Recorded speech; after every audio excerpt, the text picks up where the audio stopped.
ಯೋಂತಃ ಪ್ರವಿಶ್ಯ ಮಮ ವಾಚಮಿಮಾಂ ಪ್ರಸುಪ್ತಾಂ ಸಂಜೀವಯತ್ಯಖಿಲಶಕ್ತಿಧರಸ್ವಧಾಮ್ನ ಅನ್ಯಾಂಶ್ಚ ಹಸ್ತಚರಣಶ್ರವಣತ್ವಗಾದೀನ್ ಪ್ರಾಣಾನ್ನಮೋ ಭಗವತೆ ಪುರುಷಾಯ ತುಭ್ಯಂ.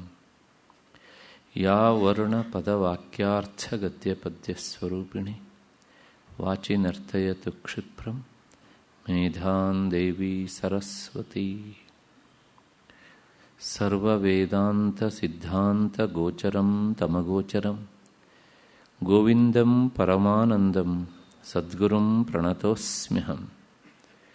ಶ್ರುತಿಸ್ಮೃತಿಪುರಾಣಾನಾಂ ಆಲಯಂ ಕರುಣಾಲಯಂ ನಮಾಮಿ ಭಗವತ್ಪಾದಂ ಶಂಕರಂ ಲೋಕಶಂಕರಂ.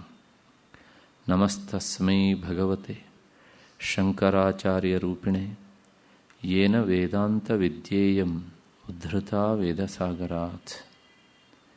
ಸದಾತ್ಮಧ್ಯಾನನಿರತಂ ವಿಷಯೇಭ್ಯಃ ಪರಾಂಗುಖಂ ನೌಮಿ ಶಾಸ್ತ್ರೇಷು ನಿಷ್ಣಾತಂ ಚಂದ್ರಶೇಖರ ಭಾರತೀಂ. ನನ್ನ ಅಧ್ಯಾತ್ಮ ಬಂಧುಗಳೇ,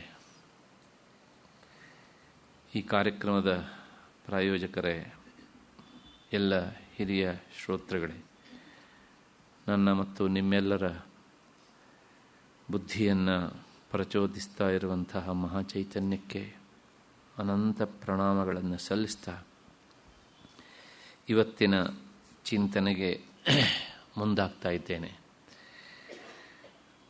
ನಿನ್ನೆ ದಿವಸ ನಾವು 262ನೇ ಶ್ಲೋಕದವರೆಗೆ ಚಿಂತನೆ ಮಾಡಿದ್ದೇವೆ. ಇವತ್ತು ಅದರ ಮುಂದಿನ ಶ್ಲೋಕ ಯದ್ವಿಭಾತಿ ಸತ್ ಅನೇಕಧಾ ಭ್ರಮಾನ್ ನಾಮರೂಪ ಗುಣವಿಕ್ರಿಯಾತ್ಮನ ಹೇಮವತ್ ಸ್ವಯಂ ಅಕ್ರಿಯಂ ಸದಾ ಬ್ರಹ್ಮ ತತ್ವಮಸಿ ಭಾವಯಾತ್ಮನಿ.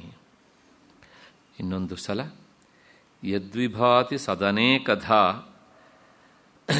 ಭ್ರಮಾನ್ ನಾಮರೂಪ ಗುಣವಿಕ್ರಿಯಾತ್ಮನ ಹೇಮವತ್ ಸ್ವಯಮಕ್ರಿಯಂ ಸತ್ ಬ್ರಹ್ಮ ತತ್ವಮಸಿ ಭಾವಯಾತ್ಮನಿ.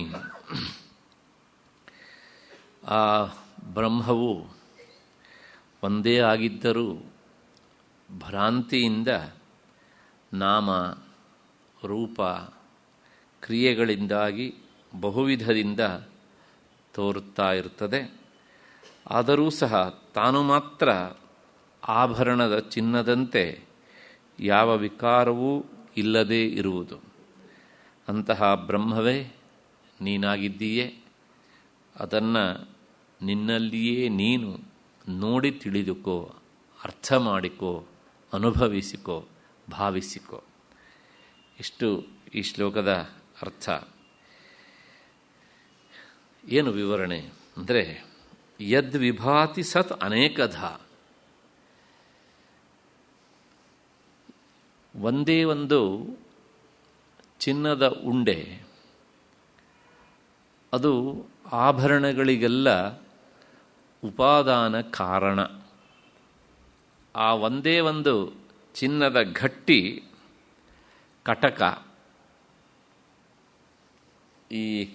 ಇಲ್ಲಿಗೆ ಹಾಕ್ಕೊಳ್ಳುವಂಥದ್ದು, ಮತ್ತು ಕುಂಡಲ ಇಲ್ಲಿಗೆ ಹಾಕ್ಕೊಳ್ಳುವಂಥದ್ದು ಅಥವಾ ಇಲ್ಲಿಗೆ ಹಾಕ್ಕೊಳ್ಳುವಂಥದ್ದು, ಉಂಗುರ ಮತ್ತು ಚೈನು, ಈ ಬ್ರಾಸ್ಲೆಟ್ಟು, ಈ ಎಲ್ಲ ಹೆಸರುಗಳ ಮೂಲಕ ಆಕಾರವನ್ನು ತಾಳುತ್ತೆ.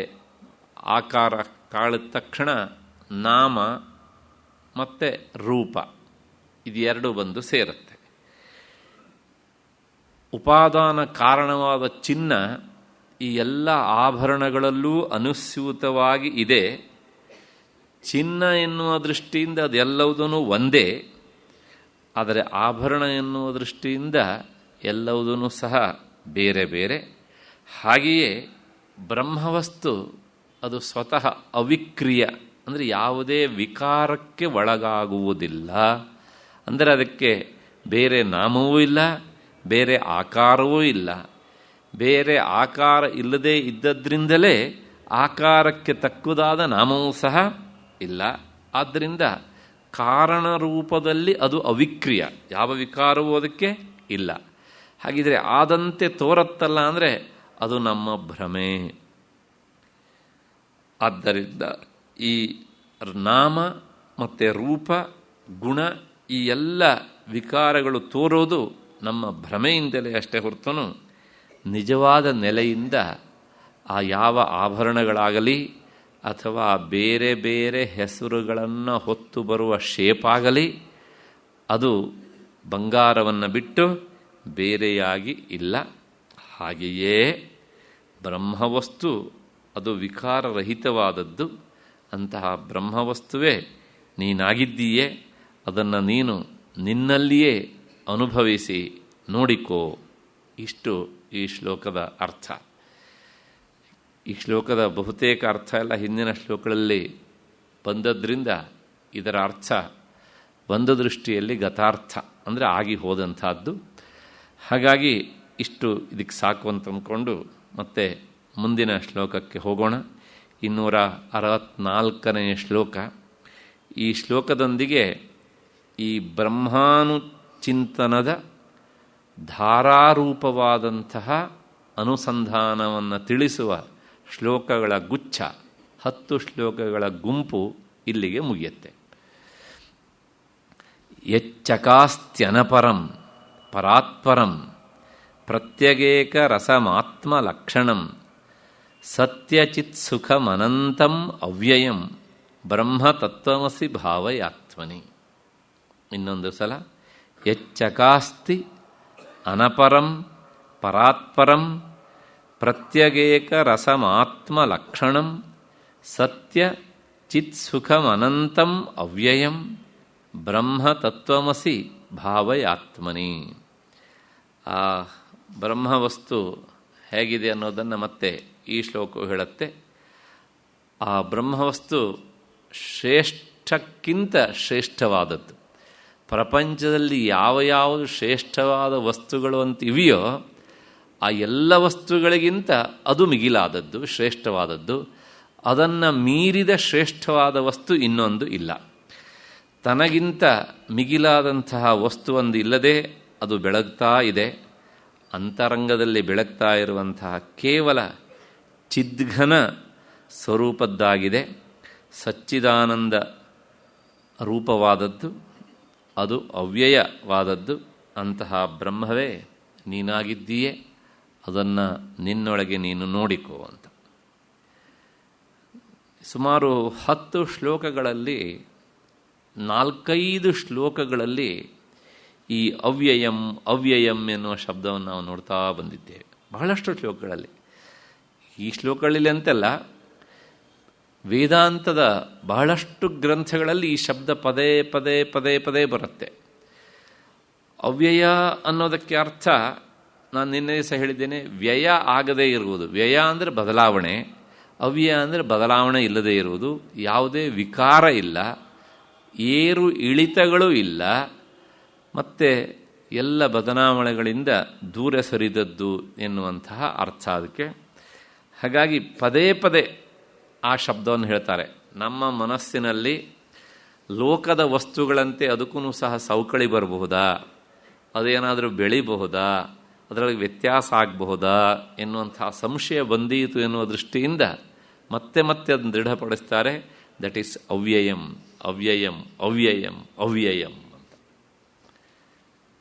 ಸಾಮಾನ್ಯವಾಗಿ ಈ ವೇದಾಂತದ ಪರಿಚಯ ಇಲ್ಲದೇ ಇರುವಂತಹ ಸಂಸ್ಕೃತಜ್ಞರಿಗೆ ಅವ್ಯಯ ಅಂದ ತಕ್ಷಣ ಅವರ ಸಂಸ್ಕಾರ ಒಂದನ್ನು ನೆನಪಿಸಿಕೊಡುತ್ತೆ ಅವರಿಗೆ. ಯಾಕೆಂದರೆ ಅವ್ಯಯಕ್ಕೊಂದು ಡೆಫಿನೇಷನ್ ಉಂಟು ಸಂಸ್ಕೃತದಲ್ಲಿ. ಸದೃಶಂ ತ್ರಿಷು ಲಿಂಗೇಶು ಸರ್ವಾಸು ಚ ವಿಭಕ್ತಿಷು ವಚನೇಶು ಚ ಸರ್ವೇಷು ಯನ್ನವ್ಯೇತಿ ತದವ್ಯಯಂ ಅಂತ. ಪ್ರಾಯಶಃ ನೀವು ಸ್ಕೂಲಿಗೆ ಹೋಗಬೇಕಿದ್ರೆ ಹೇಳಿದ್ದಿದ್ರೆ ನೆನಪಿಗೆ ಬರಬಹುದು, ಇದು ಬರದೇನೂ ಇರಬಹುದು. ಏಕೆಂದರೆ ಇದು ಭಾಷೆಗೆ ಸಂಬಂಧಪಟ್ಟ ಅವ್ಯಯಗಳು ಎನ್ನುವಂತಹ ಕೆಲವು ಶಬ್ದಗಳೇನಿರ್ತಾವಲ್ಲ, ನಿಪಾತ ಅಂತ ಶಾಸ್ತ್ರದ ಪರಿಭಾಷೆ, ಅದನ್ನು ಹೇಳುತ್ತೆ ಈ ಶ್ಲೋಕ. 3 ಲಿಂಗಗಳಿವೆ, ಪುಲ್ಲಿಂಗ, ಸ್ತ್ರೀಲಿಂಗ, ನಪುಂಸಕಲಿಂಗ. ಈ 3 ಲಿಂಗಗಳಲ್ಲೂ ಸಹ ಅದು ಸದೃಶಂ ಸಮಾನವಾಗಿ ಇರುತ್ತದೆ. ಒಂದು. ಸರ್ವಾಸುಚ ವಿಭಕ್ತಿಷು, ಒಂದು ನಾಮಪದವನ್ನು ತೆಗೆದುಕೊಂಡ್ರೆ ಅದಕ್ಕೆ 7 ವಿಭಕ್ತಿಗಳಿರ್ತವೆ. ಒಂದೊಂದು ವಿಭಕ್ತಿಗಳಲ್ಲಿ 3 ವಚನಗಳಿರ್ತವೆ. ಅಂದರೆ 7 3 21 ವಚನಗಳು. ಅಂದರೆ 7 ವಿಭಕ್ತಿಗಳಲ್ಲೂ ಬದಲಾವಣೆ ಆಗೋದಿಲ್ಲ. ಅಂದರೆ 7 ವಿಭಕ್ತಿಗಳ 3 ವಚನಗಳಲ್ಲೂ ಮೀನ್ಸ್ 21 ವಚನಗಳಲ್ಲೂ ಸಹ ಅದು ಒಂದೇ ರೀತಿಯಾಗಿ ಇರುತ್ತೆ. ಮತ್ತು ವಚನೇಶು ಚ ಸರ್ವೇಶು, ಕ್ರಿಯಾಪದ ಆದರೆ 3 3 3 ಹೀಗೆ 9 ವಚನಗಳಿರ್ತವೆ. 3rd person, 2nd person, 1st person ಅಂತ. ಈ ಯಾವ ಪರ್ಸನ್ನಿನ ಯಾವ ವಚನದಲ್ಲೂ ಅದು ಬದಲಾವಣೆ ಆಗುವುದಿಲ್ಲ. ಇಂತಹ ಶಬ್ದಗಳು ಕೆಲವು ಇವೆ, ಅವುಗಳನ್ನು ಅವ್ಯಯ ಅಂತ ಕರೀತಾರೆ. ಅಲ್ಲೂ ಸಹ ಭಾಷೆಗೆ ಸಂಬಂಧಪಟ್ಟ ಶಬ್ದದಲ್ಲೂ ಸಹ ಒಟ್ಟು ಅರ್ಥ ಏನು ಅಂದರೆ ಯಾವುದೇ ಬದಲಾವಣೆ ಇಲ್ಲದೇ ಇರುವಂಥ ಶಬ್ದಗಳನ್ನು ಅವ್ಯಯ ಅಂತ ಕರೀತಾರೆ ಅಂತ. ಹೇಗೆ ಅಂದರೆ ನೋಡಿ, ಉದಾಹರಣೆಗೆ ಸಂಸ್ಕೃತದಲ್ಲಿ ಚ ಅಂತ ಒಂದು ಶಬ್ದ ಉಂಟು, ಅದು ಅವ್ಯಯ. ಅದು ಚ ಅಂದರೆ ಮತ್ತು ಅಂತ. ಅದು ಪುಲ್ಲಿಂಗದಲ್ಲೂ ಹಾಗೆ, ಸ್ತ್ರೀಲಿಂಗದಲ್ಲೂ ಹಾಗೆ, ನಪುಂಸಕಲಿಂಗದಲ್ಲೂ ಹಾಗೆ. ಮತ್ತು ಅದಕ್ಕೆ ಏನಾದರೂ ವಚನ ಇದೆ ಅಂತ ಕೇಳಿದರೆ ಅದರ ಹಣೆ ಬರೋ ಯಾವ ವಚನವೂ ಇಲ್ಲ ಅದಕ್ಕೆ. ಮತ್ತು ಅಪಿ ಅಂತ ಒಂದು ಶಬ್ದ ಉಂಟು, ಅಪ್ಪಿ ಅಲ್ಲ ಅಪಿ ಅಷ್ಟೇ, ಅದು ಕೂಡ, ಆಲ್ಸೋ ಅಂತ ಹೇಳ್ತೇವಲ್ಲ, ಇವೆಲ್ಲ ಅವ್ಯಯಗಳು. ತಥಾ, ಯಥಾ ಅಂತೆಲ್ಲ ಇವೆಲ್ಲ ಅವ್ಯಯಗಳು. ಇವುಗಳಿಗೆ ಯಾವುದೇ ಬದಲಾವಣೆಗಳು ಇರುವುದಿಲ್ಲ. ಭಾಷೆಯಲ್ಲಿ ಇಂಥ ನಿಯಮಗಳಿವೆ. ಸಂಸ್ಕೃತವನ್ನು ಓದಿದವರಿಗೆ ಅವ್ಯಯ ಅಂದ ತಕ್ಷಣ ಇದೇ ನೆನಪಿಗೆ ಬರುತ್ತೆ. ವೇದಾಂತದ ವಾಸನೆ ಇದ್ದವರಿಗೆ ಅವ್ಯಯಂ ಅಂದ ತಕ್ಷಣ ಬ್ರಹ್ಮವಸ್ತು ಅಂತ ನೆನಪಾಗುತ್ತೆ. ಅವರವರ ಸಂಸ್ಕಾರ ಕೆಲಸ ಮಾಡ್ತಾ ಇರುತ್ತೆ. ಅಷ್ಟು ಹಿನ್ನೆಲೆಯಲ್ಲಿ ಬ್ರಹ್ಮವಸ್ತು ಅವ್ಯಯಂ ಅಂದರೆ ಈ ವೇದಾಂತದ ಹಿನ್ನೆಲೆಯಲ್ಲೇ ಭಾಷಾಶಾಸ್ತ್ರವರು ಆ ಶಬ್ದವನ್ನು ಬಳಸ್ಕೊಳ್ತಾರೆ. ಬ್ರಹ್ಮವಸ್ತು ಹೇಗೆ ವಿಕಾರರಹಿತವಾದದ್ದೋ ಈ ಶಬ್ದಗಳೂ ಸಹ ಯಾವುದೇ ಬದಲಾವಣೆ ಆಗದೇ ನಿರ್ವಿಕಾರವಾಗಿ ಇರುತ್ತವೆ ಎನ್ನುವಂತಹ ಅರ್ಥದಲ್ಲಿ ಅಲ್ಲಿ ಈ ಶಬ್ದವನ್ನು ಬಳಸ್ಕೊಂಡಿದ್ದಾರೆ. ಮೂಲತಃ ಅದು ವೇದಾಂತದಿಂದಲೇ ಬಂದಂಥ ಒಂದು ಪದ. ಮುಂದೆ ಯಚ್ಚಕಾಸ್ತ್ಯನಪರಂ ಅಂತ ಶಬ್ದ ಉಂಟು. ಈ ಎಲ್ಲ ಶಬ್ದಗಳು ಉಪನಿಷತ್ತಿನ ಹಿನ್ನೆಲೆಯಲ್ಲಿ ಬಂದವು ಅಂತ ನಾನು ಹಿಂದೆ ಪದೇ ಪದೇ ಹೇಳಿದ್ದೇನೆ ಮತ್ತು ಇವತ್ತು ಹೇಳ್ತೇನೆ. ನೋಡಿ, ಇಲ್ಲ ಅನಪರಂ ಅಂತ ಶಬ್ದ ಉಂಟು. ಅದನ್ನು ಮೀರಿದ ಮಿಕ್ಕಿದ ಇನ್ನೊಂದು ಶ್ರೇಷ್ಠವಾದ ವಸ್ತು ಇಲ್ಲ. ಅದನ್ನು ಹೇಳೋದಕ್ಕೆ ಉಪನಿಷತ್ತು ವಾಕ್ಯವನ್ನು ಕೋಟ್ ಮಾಡ್ತಾರೆ ಅವರು. ತದೇತದ್ ಬ್ರಹ್ಮ ಅಪೂರ್ವಮನಪರಂ ಅಂತ ಶ್ರುತಿ. ಅದು ಅದರಂತೆ ಇರುವಂತಹದ್ದು ಇನ್ನೊಂದಿಲ್ಲ, ಅದನ್ನು ಮೀರಿದ ಶ್ರೇಷ್ಠವಾದ ವಸ್ತು ಇನ್ನೊಂದಿಲ್ಲ, ಆದ್ದರಿಂದ ಅದು ಅನಪರಂ ಅಂತ. ಮತ್ತು ಅದು ಎಂದೂ ಸಹ ಶ್ರೇಷ್ಠ ಅಂದರೆ ಎಷ್ಟು ಶ್ರೇಷ್ಠ. ನಮಗೊಂದು ಭ್ರಮೆ ಉಂಟು, ಈ ತ್ರಿಮೂರ್ತಿಗಳಲ್ಲಿ ಸೃಷ್ಟಿ ಮಾಡುವ ಬ್ರಹ್ಮ ಸೃಷ್ಟಿಕರ್ತ ಎಲ್ಲರಿಗಿಂತ ಶ್ರೇಷ್ಠ ಅಂತ. ಯಾಕೆಂದರೆ ನಾವು ಸೃಷ್ಟಿ ಮಾಡಿದ್ದರಿಂದ ತಾನೇ ನಾವು ಮುಂದಿನೆಲ್ಲ ನೋಡೋದು. ಹಾಗಾಗಿ ಅವನು ಶ್ರೇಷ್ಠ ಅಂತ ನಾವು ಅಂದ್ಕೊಂಡಿರ್ತೇವೆ. ಆದರೆ ಉಪನಿಷತ್ತು ಹೇಳುತ್ತೆ ಆ ಹಿರಣ್ಯಗರ್ಭ ಸೃಷ್ಟಿಕರ್ತನಿಗಿಂತ ಅದು ಶ್ರೇಷ್ಠವಾದದ್ದು. ಹಾಗಾಗಿಯೇ ಹೇಳುತ್ತೆ ಹಿರಣ್ಯಗರ್ಭಾದಪಿ ಪರಂ. ಮತ್ತೆ ಅಷ್ಟೇ ಅಲ್ಲ, ಅಕ್ಷರಾತ್ ಪರತಃ ಪರಃ. ಅಕ್ಷರ ಅಂದರೆ ಮಾಯೆ, ಆ ಮಾಯೆಗಿಂತಲೂ ಮಿಗಿಲಾದದ್ದು. ಅದರ ಆಶ್ರಯವನ್ನು ಪಡೆದೇ ಮಾಯೆ ಕೆಲಸ ಮಾಡುತ್ತೆ. ಆದ್ದರಿಂದ ಮಾಯೆಗೆ ಆಶ್ರಯವನ್ನು ಕೊಟ್ಟಂಥದ್ದು ಮಾಯೆಗಿಂತ ಅತ್ಯಂತ ದೊಡ್ಡದು ಅಂತ. ಇಷ್ಟೆಲ್ಲ ಹಿನ್ನೆಲೆಯಲ್ಲಿ ಮತ್ತೆ ಪ್ರತ್ಯಗೇಕ ರಸಂ ಅಂತ. ಪ್ರತ್ಯಗೇಕ ರಸಂ, ಪರಾಕ್ ಮತ್ತು ಪ್ರತ್ಯಕ್ ಅಂತ. ಪರಾಕ್ ಅಂದರೆ ಹೊರಗಿನದು ಅಥವಾ ಹೊರಗೆ ಅಂತ ಅರ್ಥ. ಪ್ರತ್ಯಕ್ ಅಂದರೆ ಒಳಗೆ ಅಂತ ಅರ್ಥ. ಆ ಒಳಗೆ ಇರುವಂತಹದ್ದು ಯಾವುದು? ಜೀವಾತ್ಮ. ಆ ಜೀವಾತ್ಮ ಆ ಬ್ರಹ್ಮವಸ್ತುವನ್ನು ಬಿಟ್ಟು ಬೇರೆಯಾಗಿ ಇಲ್ಲ. ಹಾಗಾಗಿ ಪ್ರತ್ಯಗೇಕ ರಸಂ ಅಂದರೆ ಜೀವ ಬ್ರಹ್ಮ ಈ ಎರಡರ ಸ್ವರೂಪ ಹೇಗೆ ಅಂದರೆ ಅದು ಎರಡು ಹೆಣದದ್ದಲ್ಲ, ಅದು ಏಕರಸ, ಒಂದೇ ರಸ, ಎರಡು ಒಂದೇ ಆಗಿಬಿಡುತ್ತೆ. ಹೇಗೆ ಅಂತ ಕೇಳಿದರೆ ಹಾಲನ್ನು ನೀರನ್ನು ಮಿಶ್ರಣ ಮಾಡಿದರೆ ಹೇಗೆ ಅದು ಒಂದೇ ಆಗಿಬಿಡುತ್ತೋ ಹಾಗೆ ಏಕರಸ. ಮತ್ತು ಸರ್ವಾಂತರ, ಎಲ್ಲರ ಒಳಗೂ ಸಹ ಅದೇ ಇರುವಂತಹದ್ದು. ಆದ್ದರಿಂದ ಇಂತಹ ರಸಂ ಆತ್ಮಲಕ್ಷಣಂ, ಇಂತಹ ಬ್ರಹ್ಮವಸ್ತುವನ್ನು ಆತ್ಮ ಅಂತಲೂ ಕರೀತಾರೆ ಇದನ್ನು ಅಂತ. ಆತ್ಮ ಎನ್ನುವ ಶಬ್ದ ಈಗ ನಮಗೆ ಒಂದು ದೃಷ್ಟಿಯಲ್ಲಿ ಸ್ಥೂಲವಾಗಿ ಪರಿಚಯ ಇದೆ. ಬ್ರಹ್ಮ ವಸ್ತುವಿನ ಇನ್ನೊಂದು ಹೆಸರೇ ಆತ್ಮ. ಮತ್ತು ಆತ್ಮ ಅಂದ ತಕ್ಷಣ ಜೀವಾತ್ಮ ಮತ್ತು ಪರಮಾತ್ಮ ಅಂತ ಹೇಳ್ತೇವೆ. ಇಲ್ಲಿರುವುದನ್ನು ಜೀವಾತ್ಮ ತನ್ನ ಉಪಾಧಿಯನ್ನು ಕಳ್ಕೊಂಡಾಗ ಜೀವಾತ್ಮನೇ ಪರಮಾತ್ಮನಾಗ್ತಾನೆ ಅಂತ. ಆತ್ಮ ಅನ್ನೋ ಶಬ್ದಕ್ಕೆ ಏನು ಅರ್ಥ ಹಾಗಿದ್ರೆ ಅಂದರೆ ಶಾಸ್ತ್ರಕಾರರು ಇದಕ್ಕೊಂದು ವಿವರಣೆಯನ್ನು ಕೊಡ್ತಾರೆ. ಆತ್ಮನಿಗೊಂದು ಡೆಫಿನೇಷನ್. ಏನು ಡೆಫಿನೇಷನ್ ಅಂದರೆ ಯಚ್ಚಾಪ್ನೋತಿ ಯದಾದತ್ತೆ ಯಚ್ಚಾತ್ತಿ ವಿಷಯಾನಿಹ ಯಚ್ಚಾಸ್ಯ ಸಂತತೋ ಭಾವ ತಸ್ಮಾತ್ ಆತ್ಮೇತಿ ಗೀಯತೆ ಆತ್ಮೇತಿ ಕೀರ್ತ್ಯತೆ ಅಂತ. ಯಚ್ಚಾಪ್ನೋತಿ ಯದಾದತ್ತೆ ಯಚ್ಚಾತ್ತಿ ವಿಷಯಾನಿಹ. ಈ ಶ್ಲೋಕದ ಪೂರ್ವಾರ್ಧ ನಮ್ಮ ಬದುಕಿನ 3 ಅವಸ್ಥೆಗಳನ್ನು ಹೇಳುತ್ತೆ. ಯಚ್ಚಾಪ್ನೋತಿ ಸ್ವಪ್ನ ಸುಷುಪ್ತ್ಯವಸ್ಥೆ, ಯದಾದತ್ತೆ ಅದು ಸ್ವಪ್ನಾವಸ್ಥೆ, ಯಚ್ಚಾತ್ತಿ ವಿಷಯಾನಿಹ ಇದು ಜಾಗ್ರದ ಅವಸ್ಥೆಯನ್ನು ಹೇಳುತ್ತೆ. ಈಗ ಒಂದೊಂದನ್ನೇ ಸ್ವಲ್ಪ ವಿಚಾರ ಮಾಡೋಣ. ನೋಡಿ, ಈ ಇಂದ್ರಿಯಗಳು ಬಹಿರ್ಮುಖವಾಗಿ ಕೆಲಸ ಮಾಡುವ ಸ್ಥಿತಿಯನ್ನು ನಾವು ಎಚ್ಚರ ಅಂತ ಕರಿತೇವೆ. ಇಂದ್ರಿಯಗಳು ಬಹಿರ್ಮುಖವಾಗಿ ಕೆಲಸ ಮಾಡುವಾಗಲೂ ಆತ್ಮವಸ್ತುವಿನ ಸಾನ್ನಿಧ್ಯದಿಂದಲೇ ಅವು ಕೆಲಸ ಮಾಡ್ತಾ ಇರ್ತವೆ. ಹಾಗಾಗಿ ಇಂದ್ರಿಯಗಳು ಬಹಿರ್ಮುಖವಾಗಿ ಕೆಲಸ ಮಾಡಿದರೂ ಅವು ಕೆಲಸ ಮಾಡುವುದಕ್ಕೆ ಆತ್ಮನ ಇರುವಿಕೆಯೇ ಕಾರಣ. ಈಗ ಇಂದ್ರಿಯಗಳು ಹೊರಮುಖವಾಗಿ ಹೋಗಿ ಅವು ವಿಷಯಗಳನ್ನು ಅನುಭವಿಸ್ತವೆ. ಇಂದ್ರಿಯಗಳು ಹೊರಮುಖವಾಗಿ ಇಂದ್ರಿಯಗಳನ್ನು ಅನುಭವಿಸುವ ಸ್ಥಿತಿ ಯಾವುದು? ಜಾಗ್ರದ ಅವಸ್ಥೆ. ಹಾಗಾಗಿ ಯಚ್ಚಾತ್ತಿ ವಿಷಯಾನಿಹ ಯಾವುದು ವಿಷಯಗಳನ್ನು ಅನುಭವಿಸತ್ತೋ, ಇಂದ್ರಿಯಗಳು ಅನುಭವಿಸಿದರೂ ಅವು ಅನುಭವಿಸುವುದಕ್ಕೆ ಕಾರಣ ಯಾರಾದಂಗ ಅದ? ಆತ್ಮನೇ ಆದಂಗ. ಅಂದರೆ ಅವನ ಇರುವಿಕೆಯೇ ಇಂದ್ರಿಯಗಳು ವಿಷಯಗಳನ್ನು ಅನುಭವಿಸೋಕ್ಕೆ ಕಾರಣವಾಯಿತು.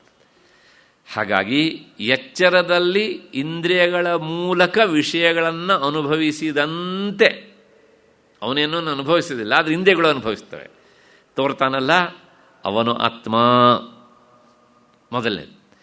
ಮತ್ತೆರಡನೇದು ಯದಾದತ್ತೆ, ಯತ್ ಆದತ್ತೆ ಸ್ವೀಕರಿಸತ್ತೆ ಅಂತ ಅರ್ಥ. ಎಲ್ಲಿ ಸ್ವೀಕರಿಸತ್ತೆ?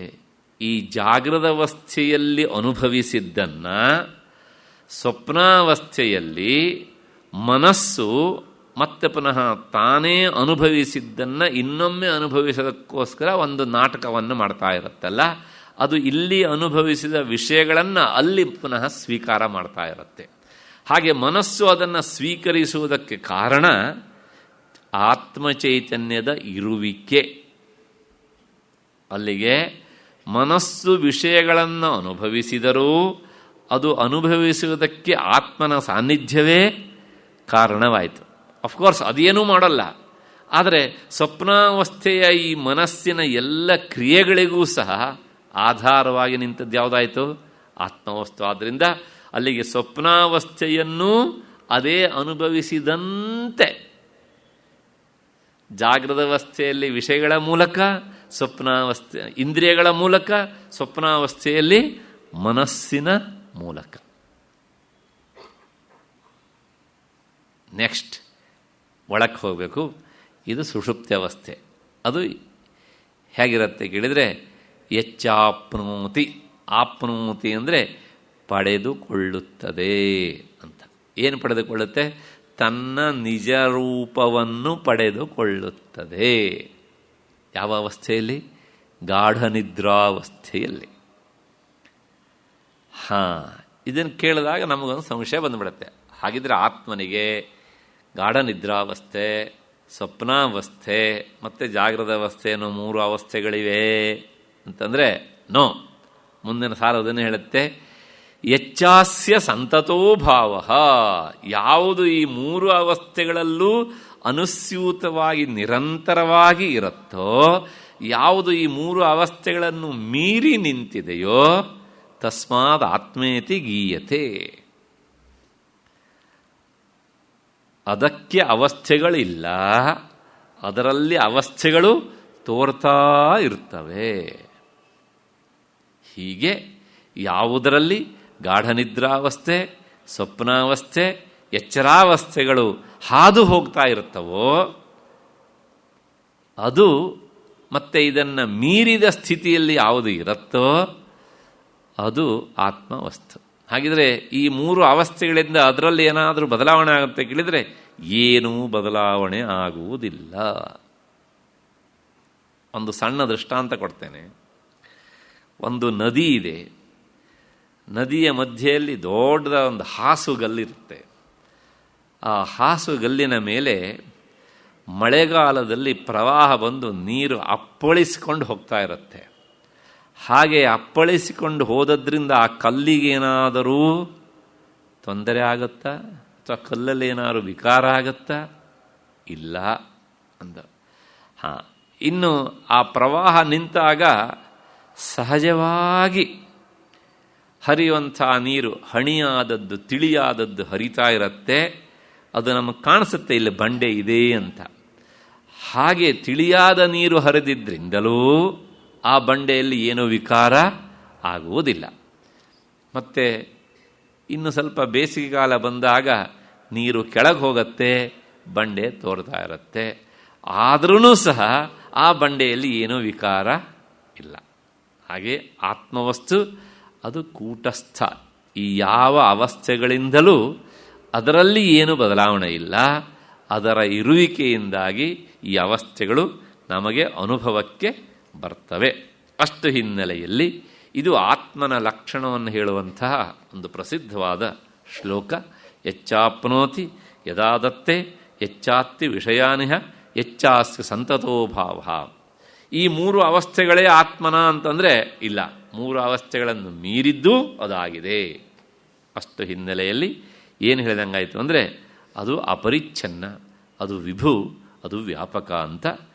ಮತ್ತು ಸತ್ಯಚಿತ್ ಸುಖಂ ಅನಂತಂ ಅವ್ಯಯಂ, ಅದು ಸತ್ಯ, ಮತ್ತು ಅದು ಚಿತ್ ಜ್ಞಾನಸ್ವರೂಪ, ಅದು ಅನಂತ. ಇಂತಹ ಅವ್ಯಯವಾದ ಬ್ರಹ್ಮವಸ್ತುವೇ ನೀನಾಗಿದ್ದೀಯೇ. ಅದನ್ನು ನಿನ್ನೊಳಗೆ ನೀನು ಸಾಧನೆಯ ಮೂಲಕ, ಗುರೂಪದೇಶದ ಮೂಲಕ, ಶಾಸ್ತ್ರದ ಅಧ್ಯಯನದ ಮೂಲಕ ಸಾಧನೆಗೆ ತೊಡಗಿಕೊಂಡು ಅದನ್ನು ನೀನು ಅನುಭವಿಸು, ಸಾಕ್ಷಾತ್ಕರಿಸಿಕೊ. ಇಷ್ಟು ಈ 264ನೇ ಶ್ಲೋಕದ ಅರ್ಥ. ಇಲ್ಲಿಗೆ ಈ ಧಾರಾರೂಪವಾದಂತಹ ಬ್ರಹ್ಮಾನುಸಂಧಾನದ ಕ್ರಮ ಮುಗಿದಿದೆ. ಇಷ್ಟಾದ ಮೇಲೆ ಗುರುಗಳು ಶಿಷ್ಯನಿಗೆ ಇನ್ನೊಂದು ಕಿವಿ ಮಾತನ್ನು ಹೇಳ್ತಾರೆ. ಏಕೆಂದರೆ ವಿವೇಕ ಚೂಡಾಮಣಿ ಗುರುಗಳು ಶಿಷ್ಯನಿಗೆ ಪಾಠ ಮಾಡ್ತಾ ಇದ್ದಾರೆ. ಶಿಷ್ಯ ಮೊದಲೇ ಒಂದಿಷ್ಟು ಪ್ರಶ್ನೆಯ ಸುರಿಮಳೆಗಳನ್ನು ಸುರಿಸಿಬಿಟ್ಟಿದ್ದಾನೆ. ಆ ಒಂದೊಂದೇ ಪ್ರಶ್ನೆಯನ್ನು ಎತ್ಕೊಂಡು ಅದಕ್ಕೆ ಉತ್ತರವನ್ನು ಹೇಳ್ತಾರೆ. ಅಷ್ಟು ಹೇಳೋಷ್ಟೊತ್ತಿಗೆ ಸುಮಾರು 582 ಶ್ಲೋಕಗಳು ಆಗಿಬಿಟ್ಟು. ಅಷ್ಟು ಹಿನ್ನೆಲೆಯಲ್ಲಿ ಈಗ ನೋಡಪ್ಪ ಇಷ್ಟು ವಿಷಯ ಹೇಳಿದ್ದೇನೆ ಅಂಥೇಳಿ ಆ ವಿಷಯವನ್ನು ಕನ್ಕ್ಲೂಷನ್ ಮಾಡಬೇಕಲ್ಲ. ಒಂದೊಂದು ಉಪವಿಷಯಗಳನ್ನೂ ಸಹ ಪ್ರಾರಂಭ ಮಾಡಿದ ಮೇಲೆ ಅದನ್ನು ಮುಕ್ತಾಯ ಮಾಡ್ತಾರೆ. ಅದು ಭಗವತ್ಪಾದರ ಗ್ರಂಥ ರಚನಾ ಒಂದು ವಿಶಿಷ್ಟವಾದ ಶೈಲಿ. ಹೀಗೆ 10 ಶ್ಲೋಕಗಳನ್ನು ಹೇಳಿದ ಮೇಲೆ ಮುಂದೆ ಹೇಳ್ತಾರೆ, ಉಕ್ತಮರ್ಥಂ ಇಮಂ ಆತ್ಮನಿ ಸ್ವಯಂ ಭಾವಯ ಪ್ರಥಿತ ಯುಕ್ತಿಭಿಃ ಧಿಯ ಸಂಶಯಾದಿರಹಿತಂ ಕರಾಂಬುವತ್ ತೇನ ತತ್ವ ನಿಗಮೋ ಭವಿಷ್ಯತಿ.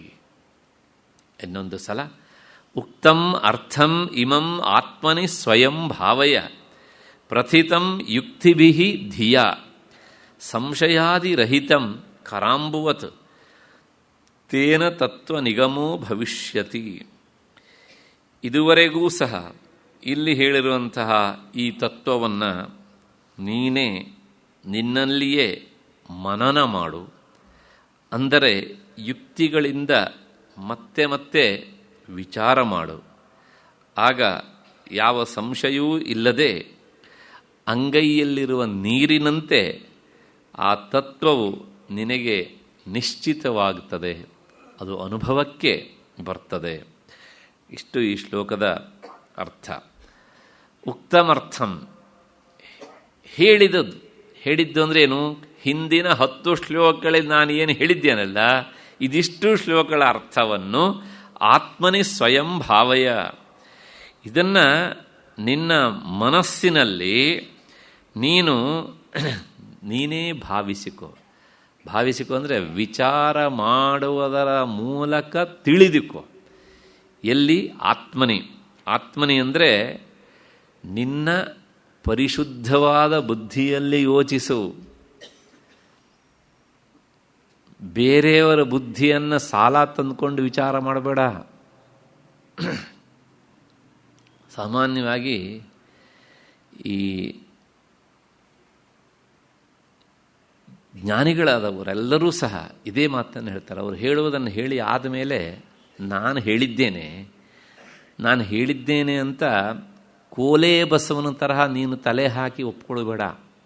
ಏಕೆಂದರೆ ನಿನಗೆ ನಿನ್ನದಾದ ಒಂದು ಬುದ್ಧಿ ಉಂಟಲ್ಲ, ಆ ಬುದ್ಧಿಯ ನೆಲೆ ಅಂದರೆ ಬುದ್ಧಿಯನ್ನು ಶುದ್ಧ ಮಾಡಿಕೊಂಡು ನೀನು ಅದನ್ನು ವಿಚಾರ ಮಾಡು.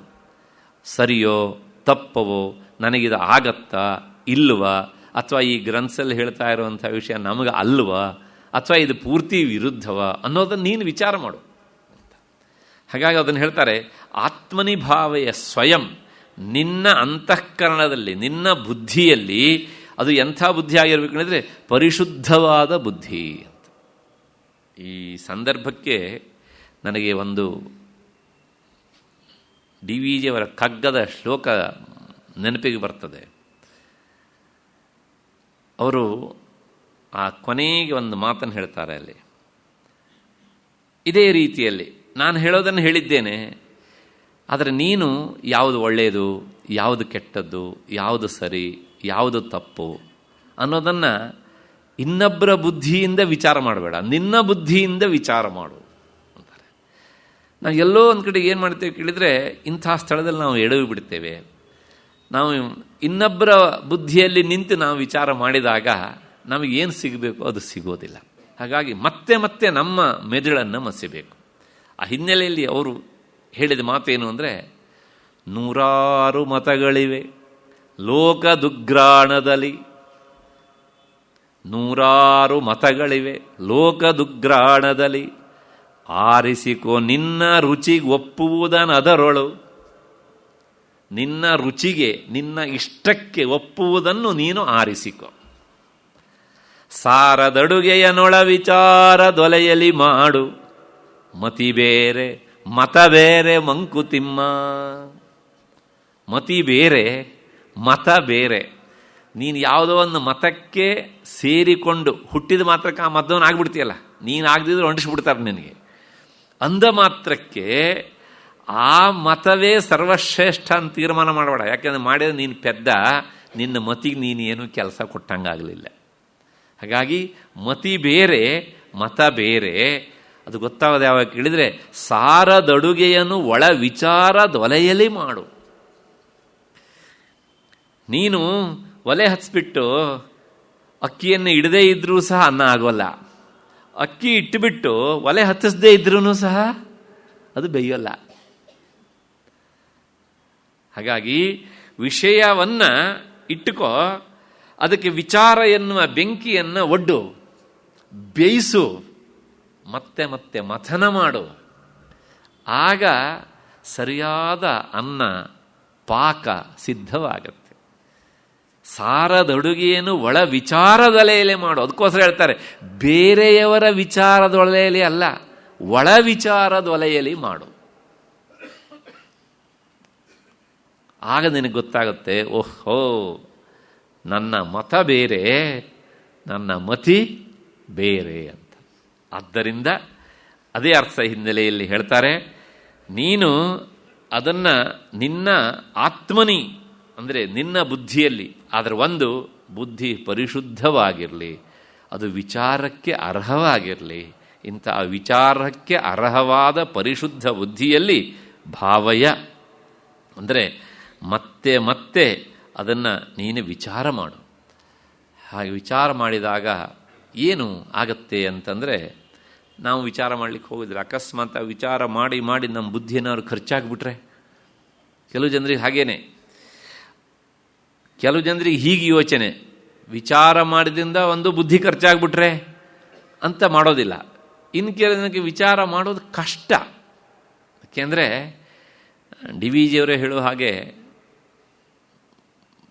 ಭಕ್ತಿ ನಂಬುಗೆ ಸುಲಭ, ಭಜನೆ ವಂದನೆ ಸುಲಭ ಅಲ್ವಾ. ನಾನು ಹೇಳ್ತೇನೆ, ನೀವೆಲ್ಲ ಸ್ವರ ಸೇರಿಸ್ರಪ್ಪ ಅಂದರೆ ಸೇರಿಸ್ಬೋದು, ಏನು ಕಷ್ಟ ಇಲ್ಲ, ಅಲ್ಲಿ ಏನು ತಲೆ ಕೆಡಿಸ್ಬೇಕಾದಿಲ್ಲ, ಬಾಯಿ ಸೇರಿ ಸಾಕು ಅಷ್ಟೇ. ಹಾಗೆ ಭಕ್ತಿ ನಂಬಿಗೆನೂ ಸಿಲ್ಲ, ನಂಬಿ ಮೀನ್ಸ್ ನಂಬಿ ಅಷ್ಟೇ ಅಲ್ವಾ. ಆದರೆ ಕಷ್ಟ ಯಾವುದು ಕೇಳಿದ್ರೆ ಮತಿಕಾರ್ಯ ಕಷ್ಟ. ಮತಿಕಾರ್ಯ ಅಂದರೆ ಬುದ್ಧಿಯಿಂದ ವಿಚಾರ ಮಾಡೋದುಂಟಲ್ಲ, ಅದು ಬಹಳ ಕಷ್ಟ. ಹೇಳ್ತಾರೆ, ಒಂದು ದೃಷ್ಟಾಂತ ಕೊಡ್ತಾರೆ ಅವರು. ಏನು ಅಂದರೆ, ಪರ್ವತವನ್ನು ಪರಿಕ್ರಮ ಮಾಡಿ ಅಂದರೆ ಮಾಡಿಬಿಡ್ತಾರೆ, ಏನೂ ಕಷ್ಟ ಇಲ್ಲ. ಬುಡದಲ್ಲೋ ಮಧ್ಯೆಯಲ್ಲೋ ತುದಿಯಲ್ಲೋ ಅಂದ್ಕೊಂಡು ಸುತ್ತೋದು ಪರ್ವತವನ್ನು ಹೀಗೆ. ಆದರೆ ಅದನ್ನು ಹತ್ತಿ ಅಂದರೆ ಬಹಳ ಕಷ್ಟ. ಹತ್ತುವನು ತಾಪಸಿಯೋ ಮಂಕುತಿಮ್ಮ. ಆ ಹತ್ತೋ ಕೆಲಸವನ್ನು ಯಾರು ಮಾಡ್ತಾರೆ ಕೇಳಿದರೆ, ಭಕ್ತಿ ನಂಬುಗೆ ಭಜನೆ ವಂದನೆ ಮಾಡೋರ ಹತ್ರ ಎಲ್ಲ ಆಗೋದಿಲ್ಲ. ಅದಕ್ಕೆ ತಪಸ್ವಿ ಆಗಿರಬೇಕು. ತಪಸ್ವಿ ಅನ್ನೋದಕ್ಕೆ ಅರ್ಥನೇ ತಪ ಆಲೋಚನೆ, ಮತ್ತೆ ಮತ್ತೆ ವಿಚಾರ ಮಾಡುವ ಬುದ್ಧಿಯುಳ್ಳವನೇ ತಪಸ್ವಿ. ಅಂಥವ್ರು ಮಾತ್ರ ಮಾಡ್ತಾರೆ. ಹಾಗೆ ನೀನು ನಿನ್ನ ಪರಿಶುದ್ಧವಾದ ಬುದ್ಧಿ ಎನ್ನುವಂತಹ ಪಾತ್ರೆಯಲ್ಲಿ ವಿಚಾರ ಮಾಡಿದಾಗ ಆಗ ನಿನಗೇನಾಗುತ್ತೆ ಕೇಳಿದರೆ, ಸಂಶಯಾದಿರಹಿತಂ ಕರಾಂಬುವತ್. ಹೌದಲ್ವಾ, ನನ್ನ ನಿಜಸ್ವರೂಪ ಇಂಥದ್ದೇ. ಆ ಅಂತರ್ಮುಖವಾಗಿ ವಿಚಾರ ಮಾಡ್ತಾ ಮಾಡ್ತಾ ಹೋದಾಗ ನನ್ನ ಒಳಗೆ ಅನೇಕ ಎನ್ನುವುದು ಇಲ್ಲ. ಮತ್ತು ನಾನು ಗಂಡೋ ಹೆಣ್ಣು ಇದೂ ಸಹ ಇಲ್ಲ. ಹಾಗಿದ್ರೆ ನಾನೇನು ಕೇಳಿದರೆ ಕೇವಲ ಅರಿವಿನ ಪುಂಜ. ಇಷ್ಟು ಅನುಭವಕ್ಕೆ ಬರುತ್ತೆ ಎಷ್ಟೋ ವರ್ಷಗಳ ಸಾಧನೆಯಿಂದ. ಹಾಗಾಗಿ ಅದನ್ನು ಹೇಳ್ತಾರೆ ಅವರು, ಕರಾಂಬುವತ್.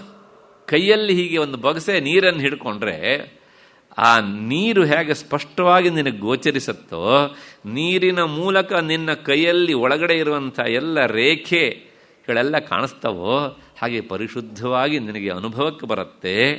ಏನು ಅಂದರೆ, ನನ್ನ ನಿಜವಾದ ಸ್ವರೂಪ ಅಹಂ ಬ್ರಹ್ಮಾಸ್ಮಿ ಎನ್ನುವಂಥದ್ದು.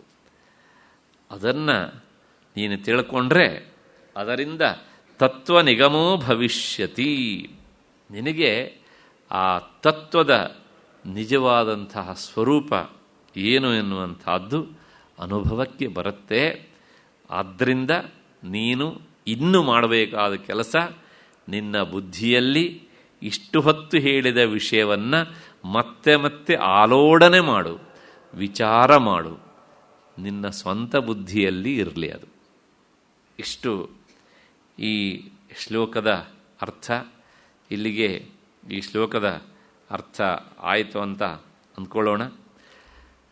ಆದರೂ ಶಿಷ್ಯನಿಗೆ ಒಂದು ಸಂಶಯ, ಈ ದೇಹದಲ್ಲಿ ನಾನು ಆತ್ಮನನ್ನು ಕಂಡುಕೊಳ್ಳುವುದು ಹೇಗೆ ಹಾಗಿದ್ರೆ ಅಂದರೆ, ಅದಕ್ಕೆ ಮತ್ತೆ ಪುನಃ ಆ ಶಿಷ್ಯನ ಮೇಲಿನ ಕಾರುಣ್ಯದಿಂದ ಒಂದು ಸಾಮಾನ್ಯವಾಗಿ ಸ್ಥೂಲವಾಗಿ ಎಲ್ಲರಿಗೂ ಅರ್ಥ ಆಗುವ ದೃಷ್ಟಿಯಲ್ಲಿ ಒಂದು ದೃಷ್ಟಾಂತವನ್ನು ಕೊಟ್ಟು ಮುಂದಿನ ಶ್ಲೋಕದಲ್ಲಿ ಹೇಳ್ತಾರೆ ಆತ್ಮನ ಸ್ವರೂಪ ಎಂಥದ್ದು ಅಂತ.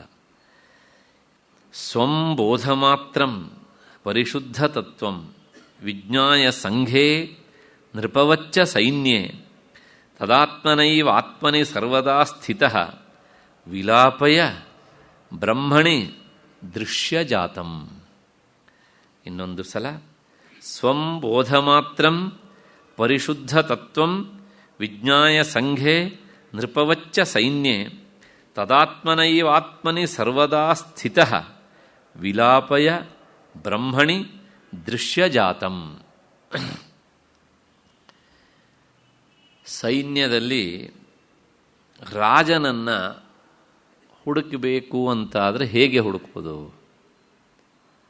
ಅಂತ ಒಂದು ಸಂಶಯ ಬಂದರೆ ಅದಕ್ಕೆ ಉತ್ತರ ಹೇಳ್ತೇವಲ್ಲ, ಹಾಗೆ ಉತ್ತರ ಹೇಳ್ತಾರೆ.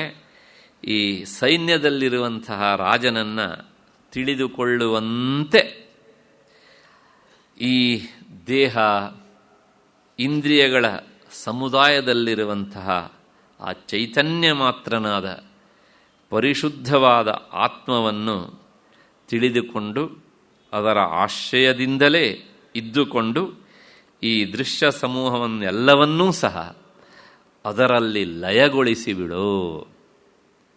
ಇಷ್ಟು ಈ ಶ್ಲೋಕದ ಅರ್ಥ. ಏನು ಹೇಳ್ತಾರೆ? ಸೈನ್ಯದಲ್ಲಿ ಬಹಳಷ್ಟು ಜನ ಯೋಧರಿರ್ತಾರೆ. ಸೈನ್ಯ ಅನ್ನೋದಕ್ಕೆ ಅರ್ಥವೇ ಹಾಗೆ. ಬಹಳಷ್ಟು ಜನ ಯೋಧರಿಂದ ಕೂಡಿದ ಗುಂಪೇ ಸೈನ್ಯ ಅಂತ ಕರೆಸಿಕೊಳ್ಳುತ್ತೆ. ಆ ಸೈನ್ಯದಲ್ಲಿ ರಾಜನನ್ನು ಗುರುತಿಸೋದು ಹೇಗೆ ಅಂದರೆ, ಛತ್ರಾದಿ ಚಿಹ್ನೇನ, ರಾಜನಾದವನು ಅಲ್ಲಿಯೂ ಸಹ ತನ್ನ ಛತ್ರವನ್ನು ತನ್ನ ಸೈನಿಕರಿಂದ ಅಥವಾ ಪರಿವಾರ ಜನರಿಂದ ಹಿಡಿಸಿಕೊಂಡಿರ್ತಾನಲ್ಲ, ಆ ಛತ್ರ ಯಾರ ತಲೆ ಮೇಲೆ ಇದೆಯೋ ಅವನೇ ರಾಜ ಅಂತ ಗುರುತಿಸ್ತೇವಲ್ಲ, ಹಾಗೆ ಇಲ್ಲೂ ಸಹ ಈ ದೇಹ ಇಂದ್ರಿಯಗಳು ಎನ್ನುವಂಥ ಈ ಎಲ್ಲ ಸೈನಿಕರಿದ್ದಾರಲ್ಲ, ಈ ಎಲ್ಲ ಸೈನಿಕರು ಯಾರ ಪ್ರೇರಣೆಯಿಂದ ಕೆಲಸ ಮಾಡ್ತಾರೋ, ಯಾರ ಇರುವಿಕೆಯಿಂದಾಗಿ ಇವುಗಳು ಜಡವಾದರೂ ಚೇತನದಂತೆ ಅನುಭವಕ್ಕೆ ಬರ್ತವೋ ಅವನೇ ಈ ದೇಹದ ಒಳಗಿರುವ ಆತ್ಮ ಅಂತ ಕರೆಸಿಕೊಳ್ಳುವ ರಾಜ. ಅವನಿಗೆ ಛತ್ರ ಗುರುತಾದರೆ ಇವನಿಗೆ ಈ ಜಡವಾದ ಇಂದ್ರಿಯಗಳನ್ನು ಪ್ರೇರಿಸುವುದೇ ಅವನ ಚಿಹ್ನೆ. ಮತ್ತೆ ನೃಪಮಿವ ಸಂಘೇ ಶರೀರೇಂದ್ರಿಯ ಪ್ರಾಣ ಅಹಂಕಾರ ರೂಪ ಕಾರ್ಯಕರಣ ಸಂಘಾತೆ. ಇಲ್ಲಿ ಎಷ್ಟೆಲ್ಲ ಇಲ್ಲಿವೆ ಸೈನಿಕರು. ಶರೀರ, ಇಂದ್ರಿಯ, ಅಹಂಕಾರ, ಮನಸ್ಸು, ಬುದ್ಧಿ, ಪ್ರಾಣ, ಇವರೆಲ್ಲರೂ ಒಬ್ಬೊಬ್ಬ ಸೋಲ್ಜರ್. ಇವರ ಮಧ್ಯದಲ್ಲಿ ಆತ್ಮವಸ್ತು ಇದ್ದಾನೆ. ಅವನು ಹೇಗಿದ್ದಾನೆ ಕೇಳಿದರೆ ಪರಿಶುದ್ಧ ತತ್ವಂ, ಅತ್ಯಂತ ಪರಿಶುದ್ಧ. ಈ ಎಲ್ಲ ಮಲಿನ ವಸ್ತುಗಳ ಮಧ್ಯದಲ್ಲಿ ಇದ್ದಾಗ್ಯೂ ಅವನು ಮಲಿನನಾಗುವುದಿಲ್ಲ. ಎಷ್ಟು ಮಲಿನ ವಸ್ತುಗಳಿವೆ ಅಂತ ನಾವು ಈ ಅನ್ನಮಯ ಕೋಶವನ್ನು ನೋಡುವಾಗ ಲೆಕ್ಕ ಹಾಕ್ಕೊಂಡು ಹೋಗಿದ್ದೇವೆ. kg ಎಲ್ಲ ತೂಕ ಮಾಡಿದ್ದೇವೆ ನಾವು, ಎಷ್ಟೆಷ್ಟು ಹೊಲಸಿದೆ ಇಲ್ಲಿ ಅಂತ. ಆದರೂ ಸಹ ಅದು ಮಾತ್ರ ಅತ್ಯಂತ ಶುದ್ಧವಾದಂಥ ತತ್ವ. ಅಂಥ ಪರಿಶುದ್ಧನಾದಂಥ ಆತ್ಮವಸ್ತು ಹೇಗಿದ್ದಾನೆ ಕೇಳಿದರೆ ಬೋಧ ಮಾತ್ರಂ, ಅದು ಅರಿವಿನ ಪುಂಜ, ಸದಾ ಅರಿವು. ಹಾಗಾಗಿ ಸರ್ವ ಅವಭಾಸಕ ಜ್ಞಾನ ಮಾತ್ರಂ, ಎಲ್ಲವನ್ನೂ ಸಹ ಅದು ಬೆಳಗಿ ತೋರ್ತಾ ಇರುತ್ತೆ, ತನ್ನನ್ನೂ ಸಹ ಅದು ಬೆಳಗಿ ತೋರಿಸಿಕೊಳ್ತಾ ಇರುತ್ತೆ. ಇಂತಹ ಈ ಎಲ್ಲವನ್ನೂ ಬೆಳಗಿ ತೋರಿಸುವ ಜ್ಞಾನಸ್ವರೂಪನಾದ ಆತ್ಮನಲ್ಲಿ ಈ ದೃಶ್ಯ ಪ್ರಪಂಚವನ್ನು, ನಿನ್ನ ಕಣ್ಣಿಗೆ ಏನೇನು ಕಾಣುತ್ತೋ ಇದೆಲ್ಲವುದೂ ಸಹ ಅದರ ಇರುವಿಕೆಯಿಂದ ಅನುಭವಕ್ಕೆ ಬರುತ್ತೆ ಅನ್ನೋದನ್ನು ಮತ್ತೆ ಮತ್ತೆ ಮೆಲುಕು ಹಾಕ್ತಾ, ಅದಿದ್ದರೆ ಇವಿವೆ, ಅದರಿಂದಾಗಿ ಇವುಗಳ ಅಸ್ತಿತ್ವ, ಇವುಗಳು ಇದ್ದಾಗಲೂ ಅದಿದೆ, ಇವುಗಳು ಇಲ್ಲದೇ ಇದ್ದಾಗಲೂ ಅದು ಇದೆ ಅಂತ ತೀರ್ಮಾನ ಮಾಡಿ ಇವುಗಳನ್ನು ಅದರಲ್ಲಿ ಲಯಗೊಳಿಸೋದು ಅಂದರೆ ಈ ಒಂದು ಚೀಲದೊಳಗೆ ಅಕ್ಕಿಯನ್ನು ಸಾಮಾನನ್ನು ಹಾಕಿದ್ರೆ ಕಾಣದೇ ಇರೋಂಗಿರುತ್ತಲ್ಲ, ಹೀಗೆ ಅಂತ ಅರ್ಥ ಅಲ್ಲ. ಲಯಗೊಳಿಸೋದು ಅಂದರೆ ಹೇಗೆ ಅಂದರೆ ಇವುಗಳ ಆಶ್ರಯವಾದದ್ದು ಯಾವುದೋ ಅದೇ ಬ್ರಹ್ಮವಸ್ತು. ಇವುಗಳಿಗೆ ನಿಜವಾದ ಸತ್ತಾ ಅಂದರೆ ಇರುವಿಕೆ ಅನ್ನೋದು ಇಲ್ಲ. ಇವುಗಳಿಗೆ ನಿಜವಾದ ಇರುವಿಕೆ ಇಲ್ಲ ಅಂತಾದಮೇಲೆ ಭ್ರಾಂತಿಯಿಂದ ತೋರ್ತಾ ಇರುವ ವಸ್ತುಗಳನ್ನು ನಾನು ಹಚ್ಚಿಕೊಳ್ಳಬಾರದು ಅಂತ ಅದರಲ್ಲಿ ಲಯಗೊಳಿಸು ಎನ್ನುವಂತಹ ಮಾತನ್ನು ಹೇಳ್ತಾರೆ. ವಿವೇಕ ಬುದ್ಧಿಯಿಂದ ಅದು ಸಾಧ್ಯವಾಗತ್ತೆ. ಜ್ಞಾನಾತ್ಮನೈವ ಸರ್ವದಾ ಆತ್ಮನಿ ಸ್ಥಿತ ಸ್ವರೂಪನಿಷ್ಠ ಅಂತ ಹೇಳಿ ಮತ್ತೆ ಈ ಲಯಗೊಳಿಸೋದಕ್ಕೆ ಇನ್ನೊಂದು ಉಪಾಯವನ್ನು ಹೇಳ್ತಾರೆ. ನಾನು ನಿನ್ನೆ ದಿವಸ ಈ ತೈತ್ತಿರಿಯ ಉಪನಿಷತ್ತಿನ ಒಂದು ಮಂತ್ರವನ್ನು ಹೇಳಿದ್ದೆ, ಸೃಷ್ಟಿಕ್ರಮ ಹೇಗಾಯಿತು ಅನ್ನೋದನ್ನು. ಯಾವಾಗಲೂ ಸೃಷ್ಟಿ ಅನುಲೋಮ ಕ್ರಮದಲ್ಲಿ ಆದರೆ ಅದರ ಲಯ ವಿಲೋಮ ಕ್ರಮದಲ್ಲಿ ಆಗ್ತಾ ಇರುತ್ತೆ. ಹೇಗೆ ಅಂದರೆ ಅತ್ಯಂತ ಸ್ಥೂಲವಾದಂತಹ ತತ್ವ ಈ ಪೃಥಿವೀ ತತ್ವ, ಅದಕ್ಕೆ ಕಾರಣ ನೀರು. ಅಂದರೆ ಪೃಥಿವೀ ತತ್ವಕ್ಕೆ ಉಪಾದಾನ ಕಾರಣ ನೀರು. ಹಾಗಾಗಿ ಈ ಕಾರ್ಯವಾದ ಪೃಥಿವೀ ತತ್ವ ಉಪಾದಾನ ಕಾರಣವಾದ ನೀರನ್ನು ಬಿಟ್ಟು ಬೇರೆಯಾಗಿ ಇಲ್ಲ ಅಂತ ವಿಚಾರ ಮಾಡು. ಒಂದು ಅಂದರೆ ಆವಾಗ ಏನಾಗುತ್ತೆ ಕೇಳಿದರೆ ಪೃಥ್ವಿ ತತ್ವವನ್ನು ಜಲತತ್ವದಲ್ಲಿ ವಿಲೀನ ಮಾಡಿದ ಹಾಗೆ ಆಯಿತು. ಮತ್ತು ನೆಕ್ಸ್ಟ್, ಜಲತತ್ವಕ್ಕೆ ಉಪಾದಾನ ಕಾರಣ ವನ್ಹಿ ಆದ್ದರಿಂದ ಆ ಜಲತತ್ವ ಎನ್ನುವುದು ತನ್ನ ಉಪಾದಾನ ಕಾರಣವಾದ ವನ್ಹಿಯನ್ನು ಬಿಟ್ಟು ಬೇರೆಯಾಗಿ ಇಲ್ಲ. ಆದ್ದರಿಂದ ಇದಕ್ಕಿಂತ ಅದು ಸತ್ಯ ಅಂತ ತೀರ್ಮಾನ ಮಾಡು. ಆಗ ಜಲತತ್ವವನ್ನು ವನ್ಹಿಯಲ್ಲಿ ಲಯಗೊಳಿಸಿದ ಹಾಗಾಯಿತು. ಆಯಿತು. ಮತ್ತು ಈ ವನ್ಹಿ ತತ್ವಕ್ಕೆ ಉಪಾದಾನ ಕಾರಣ ವಾಯು. ಆದ್ದರಿಂದ ಅದಕ್ಕೆ ಉಪಾದಾನ ಕಾರಣವಾದ್ದರಿಂದ ಆ ವಾಯುವನ್ನು ಬಿಟ್ಟು ಪೃಥಕ್ಕಾಗಿ ಅಗ್ನಿ ಎನ್ನುವಂಥದ್ದು ಇಲ್ಲ ಅಂತ ತೀರ್ಮಾನ ಮಾಡಿದಾಗ ಒಂದು ಕ್ಷಣ ಅಲ್ಲ, ನಿರಂತರ ಮತ್ತೆ ಮತ್ತೆ ಆದಾಗ ಆಗ ವನ್ಹಿ ತತ್ವ ವಾಯುತತ್ವದಲ್ಲಿ ಲಯ ಆದ ಹಾಗೆ ಆಯಿತು. ಮತ್ತು ಈ ವಾಯುತತ್ವಕ್ಕೆ ಉಪಾದಾನ ಕಾರಣ ಆಕಾಶ. ಅಂದರೆ ಉಪಾದಾನ ಕಾರಣವಾದ ಆಕಾಶವನ್ನು ಬಿಟ್ಟು ವಾಯು ಪೃಥಕ್ಕಾಗಿ ಇಲ್ಲ, ಅದರ ಇರುವಿಕೆಯಿಂದಾಗಿ ಇದು ಇದೆ ಅಂತ ತೀರ್ಮಾನ ಮಾಡ್ತಾ ಮಾಡ್ತಾ ಹೋದಾಗ ಅಲ್ಲಿಗೆ ವಾಯುತತ್ವ ಆಕಾಶದಲ್ಲಿ ಅದು ಲಯ ಆದ ಹಾಗೆ ಆಯಿತು. ಈಗ ಪಂಚಭೂತಗಳನ್ನು ಆ ಉಪಾದಾನ ಕಾರಣದಲ್ಲಿ ಲಯಗೊಳಿಸಿದಂತೆ ಆಯಿತು. ಆಕಾಶಕ್ಕೆ ಬಂದಾಗ ಆಕಾಶಕ್ಕೆ ಕಾರಣ ಆತ್ಮವಸ್ತು ಆದ್ದರಿಂದ ಅದನ್ನು ಬಿಟ್ಟು ಆಕಾಶವೂ ಇಲ್ಲ.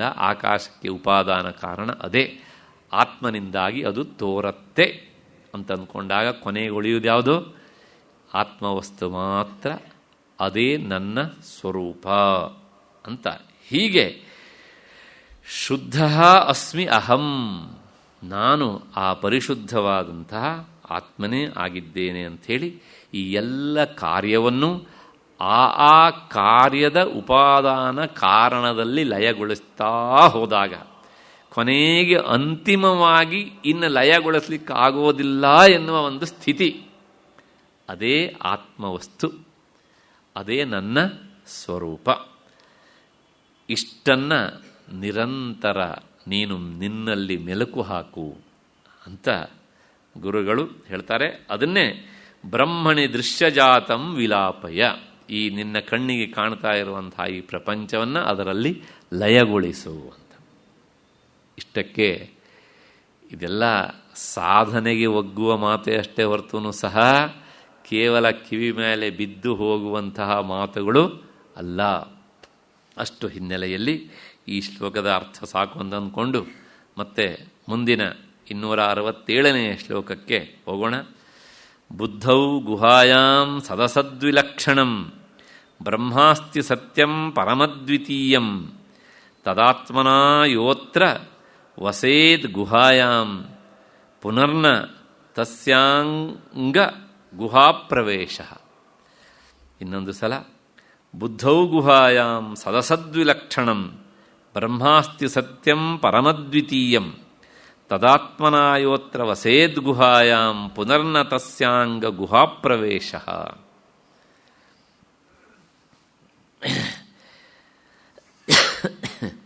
ಸದಸತ್ ವಿಲಕ್ಷಣ ಈ ಶಬ್ದ ನಿನ್ನೆನೂ ಬಂದಿತ್ತು.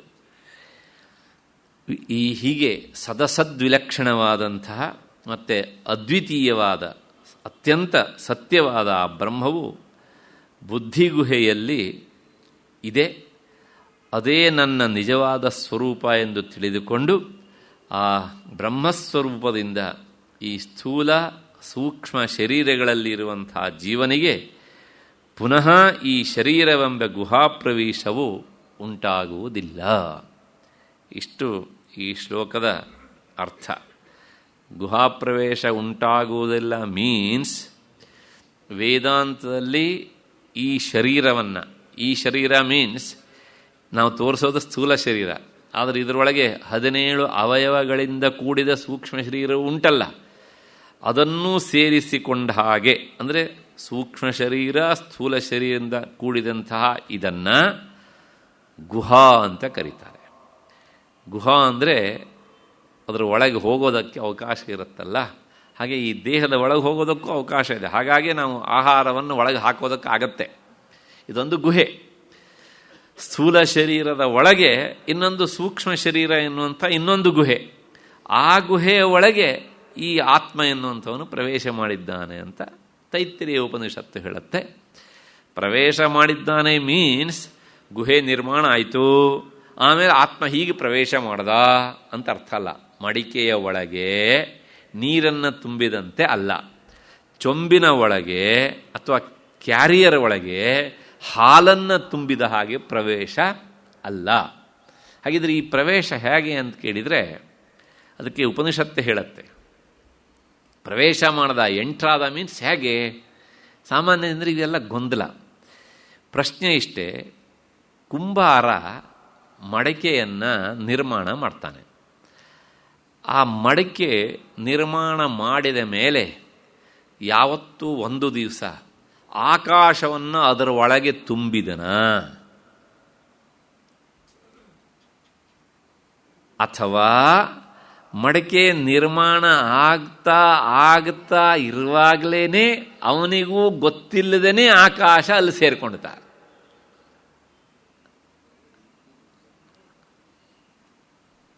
ಇದನ್ನು ಹೇಳುತ್ತೆ ಉಪನಿಷತ್ತು. ಆತ್ಮ ಈ ದೇಹದೊಳಗೆ ಪ್ರವೇಶ ಮಾಡೋದು ಅಂದರೆ ಸಾವಯವ ವಸ್ತುವನ್ನು ಮಡಿಕೆಯೊಳಗೆ ಹಾಕಿದಂಗಲ್ಲ. ಹಾಗಿದ್ರೆ ಈ ದೇಹ ನಿರ್ಮಾಣ ಆಗ್ತಾ ಇದ್ದಾಗಲೇ ಅಲ್ಲೇನಾಗತ್ತೆ ಕೇಳಿದರೆ ಆತ್ಮನ ಪ್ರವೇಶ ಅಂದರೆ ಮೊದಲೂ ಇದ್ದ ಅದರ ಮಡಿಕೆ ಎನ್ನುವ ಆಕಾರ ಬಂದಾಗ ಏನಾಯ್ತು ಕೇಳಿದರೆ ಒಳಗೆ ಹೊರಗೆ ಎನ್ನುವ ಶಬ್ದ ವ್ಯವಹಾರ ಆಯಿತು, ಅಷ್ಟೇನೆ. It's all. ಹಾಗೆ ಆತ್ಮ ಗುಹಾ ಪ್ರವೇಶ ಒಳಗೆ ಮಾಡ್ತಾನೆ ಅಂದರೆ ಯಾವತ್ತೋ ಒಂದು ದಿವಸ ಪಂಚಾಂಗ ನೋಡಿಕೊಂಡು ಮುಹೂರ್ತ ನೋಡಿಕೊಂಡು ಒಳಗೆ ಪ್ರವೇಶ ಮಾಡ್ತಾನೆ? ನೋ. ಇದಕ್ಕೆ ಪ್ರಶ್ನೆಗೆ ಉತ್ತರ ನೀವೇ ಕಂಡುಕೊಳ್ಳಿ. ಕುಂಬಾರ ಮಡಿಕೆ ನಿರ್ಮಾಣ ಮಾಡಿದ ಮೇಲೆ ಆಕಾಶ ಪ್ರವೇಶ ಮಾಡ್ತೋ, ಅಥವಾ ಮಡಿಕೆ ನಿರ್ಮಾಣ ಮಾಡೋಕ್ಕಿಂತ ಆಕಾಶ ಇತ್ತೋ, ಅಥವಾ ಆ ಮಡಿಕೆ ನಿರ್ಮಾಣ ಆಗ್ತಾ ಇದ್ದಾಗಲೇ ಆಚೆಗೂ ಇದ್ದಂತಹ ಆಕಾಶ ಒಳಗಿದ್ದಂತೆ ತೋರೋದಕ್ಕೆ ಪ್ರಾರಂಭಿಸಿತ. ಎಷ್ಟು ಕ್ಲಿಯರಾಗಿ ಹೇಳುತ್ತೆ ಅದನ್ನು. ಹೀಗೆ ಆ ಗುಹಾಪ್ರವೇಶ ಅಂದರೆ ಹೀಗೆ. ಇಷ್ಟು ಹಿನ್ನೆಲೆಯಲ್ಲಿ ನೋಡೋಣ ಈ ಶ್ಲೋಕದ ವಿವರಣೆ ಏನು ಅಂತ. ಸದಸದ್ವಿಲಕ್ಷಣಂ, ಇದು ಪ್ರತ್ಯಕ್ಷ ಪರೋಕ್ಷಗಳನ್ನು ಮೀರಿದ್ದು ಅನ್ನೋದನ್ನು ನಿನ್ನೆ ಹೇಳಿದ್ದೇನೆ. ಪಂಚಭೂತಗಳನ್ನು ಮೀರಿದಂಥದ್ದು ಎನ್ನುವಂಥದ್ದು. ಗುಹಾಯಾಂ ಬುದ್ಧೌ ಅಸ್ತಿ. ಆತ್ಮವಸ್ತು ಗುಹೆ ಅಂದರೆ ಈ ಬುದ್ಧಿ ಗುಹೆಯಲ್ಲಿ ಇದೆ ಅಂತ. ಯೋಯಂ ವಿಜ್ಞಾನಮಯ ಪ್ರಾಣೇಶು ಹೃದ್ಯಂತರ್ಜ್ಯೋತಿ ಪುರುಷಃ. ನೋಡಿ, ಇಲ್ಲಿ ಗುಹಾ ಅಂತ ಶಬ್ದ ಉಂಟು. ಉಪನಿಷತ್ತು ಹೇಳುತ್ತೆ ಹೃದ್ಯಂತಹ, ಹೃದಯದ ಒಳಗೆ. ಅದೇ ಒಂದು ಗುಹೆ, ಹೃದಯವೇ ಒಂದು ಗುಹೆ ಅಂತ. ಸವಾ ಏಷ ಆತ್ಮ ಹೃದಯ. ಆ ಆತ್ಮ ಎಲ್ಲಿದ್ದಾನೆ ಅಂದರೆ ಹೃದಯದಲ್ಲಿದ್ದಾನೆ. ಹೃದಯದಲ್ಲಿದ್ದಾನೆ ಅಂದರೆ ಹೃದಯದ ಆಚೆ ಕಡೆ ಇಲ್ಲ ಅಂತ ಅರ್ಥ ಅಲ್ಲ. ಹಾಗಿದ್ರೆ ಯಾಕೆ ಹೀಗೆ ಹೇಳುತ್ತೆ ಕೇಳಿದರೆ ಅದನ್ನು ಮತ್ತೆ ಮುಂದೆ ಹೇಳ್ತೇನೆ. ಅದರ ಸ್ವರೂಪ ಎಂಥದ್ದು ಅಂದರೆ ಪ್ರತಿಬೋಧ ವಿದಿತಂ, ಅದು ಅಖಂಡ ಜ್ಞಾನ ಸ್ವರೂಪವೇ ಹೊರತು ಇನ್ನೇನೂ ಇಲ್ಲ ಅಂತ. ಹಾಗಿದ್ರೆ ತಿಳ್ಕೊಳ್ಳೋದಾದರೂ ಹೇಗೆ ನಾವು ಅಂದರೆ ದೃಶ್ಯತೆ ತ್ವಗ್ರಿಯ ಬುದ್ಧಿಯ ಸೂಕ್ಷ್ಮಯ.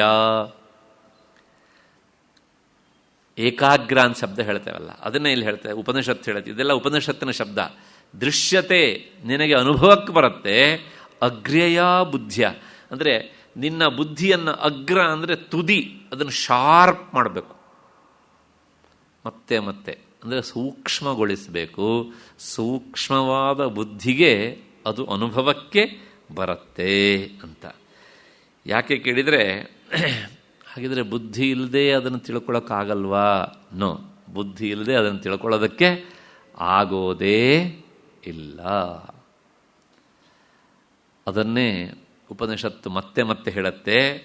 ಅದು ಬುದ್ಧಿ ಇಲ್ಲದೆ ಇದ್ದರೆ ಅದನ್ನು ತಿಳ್ಕೊಳ್ಳೋದಕ್ಕೆ ಆಗೋದಿಲ್ಲ.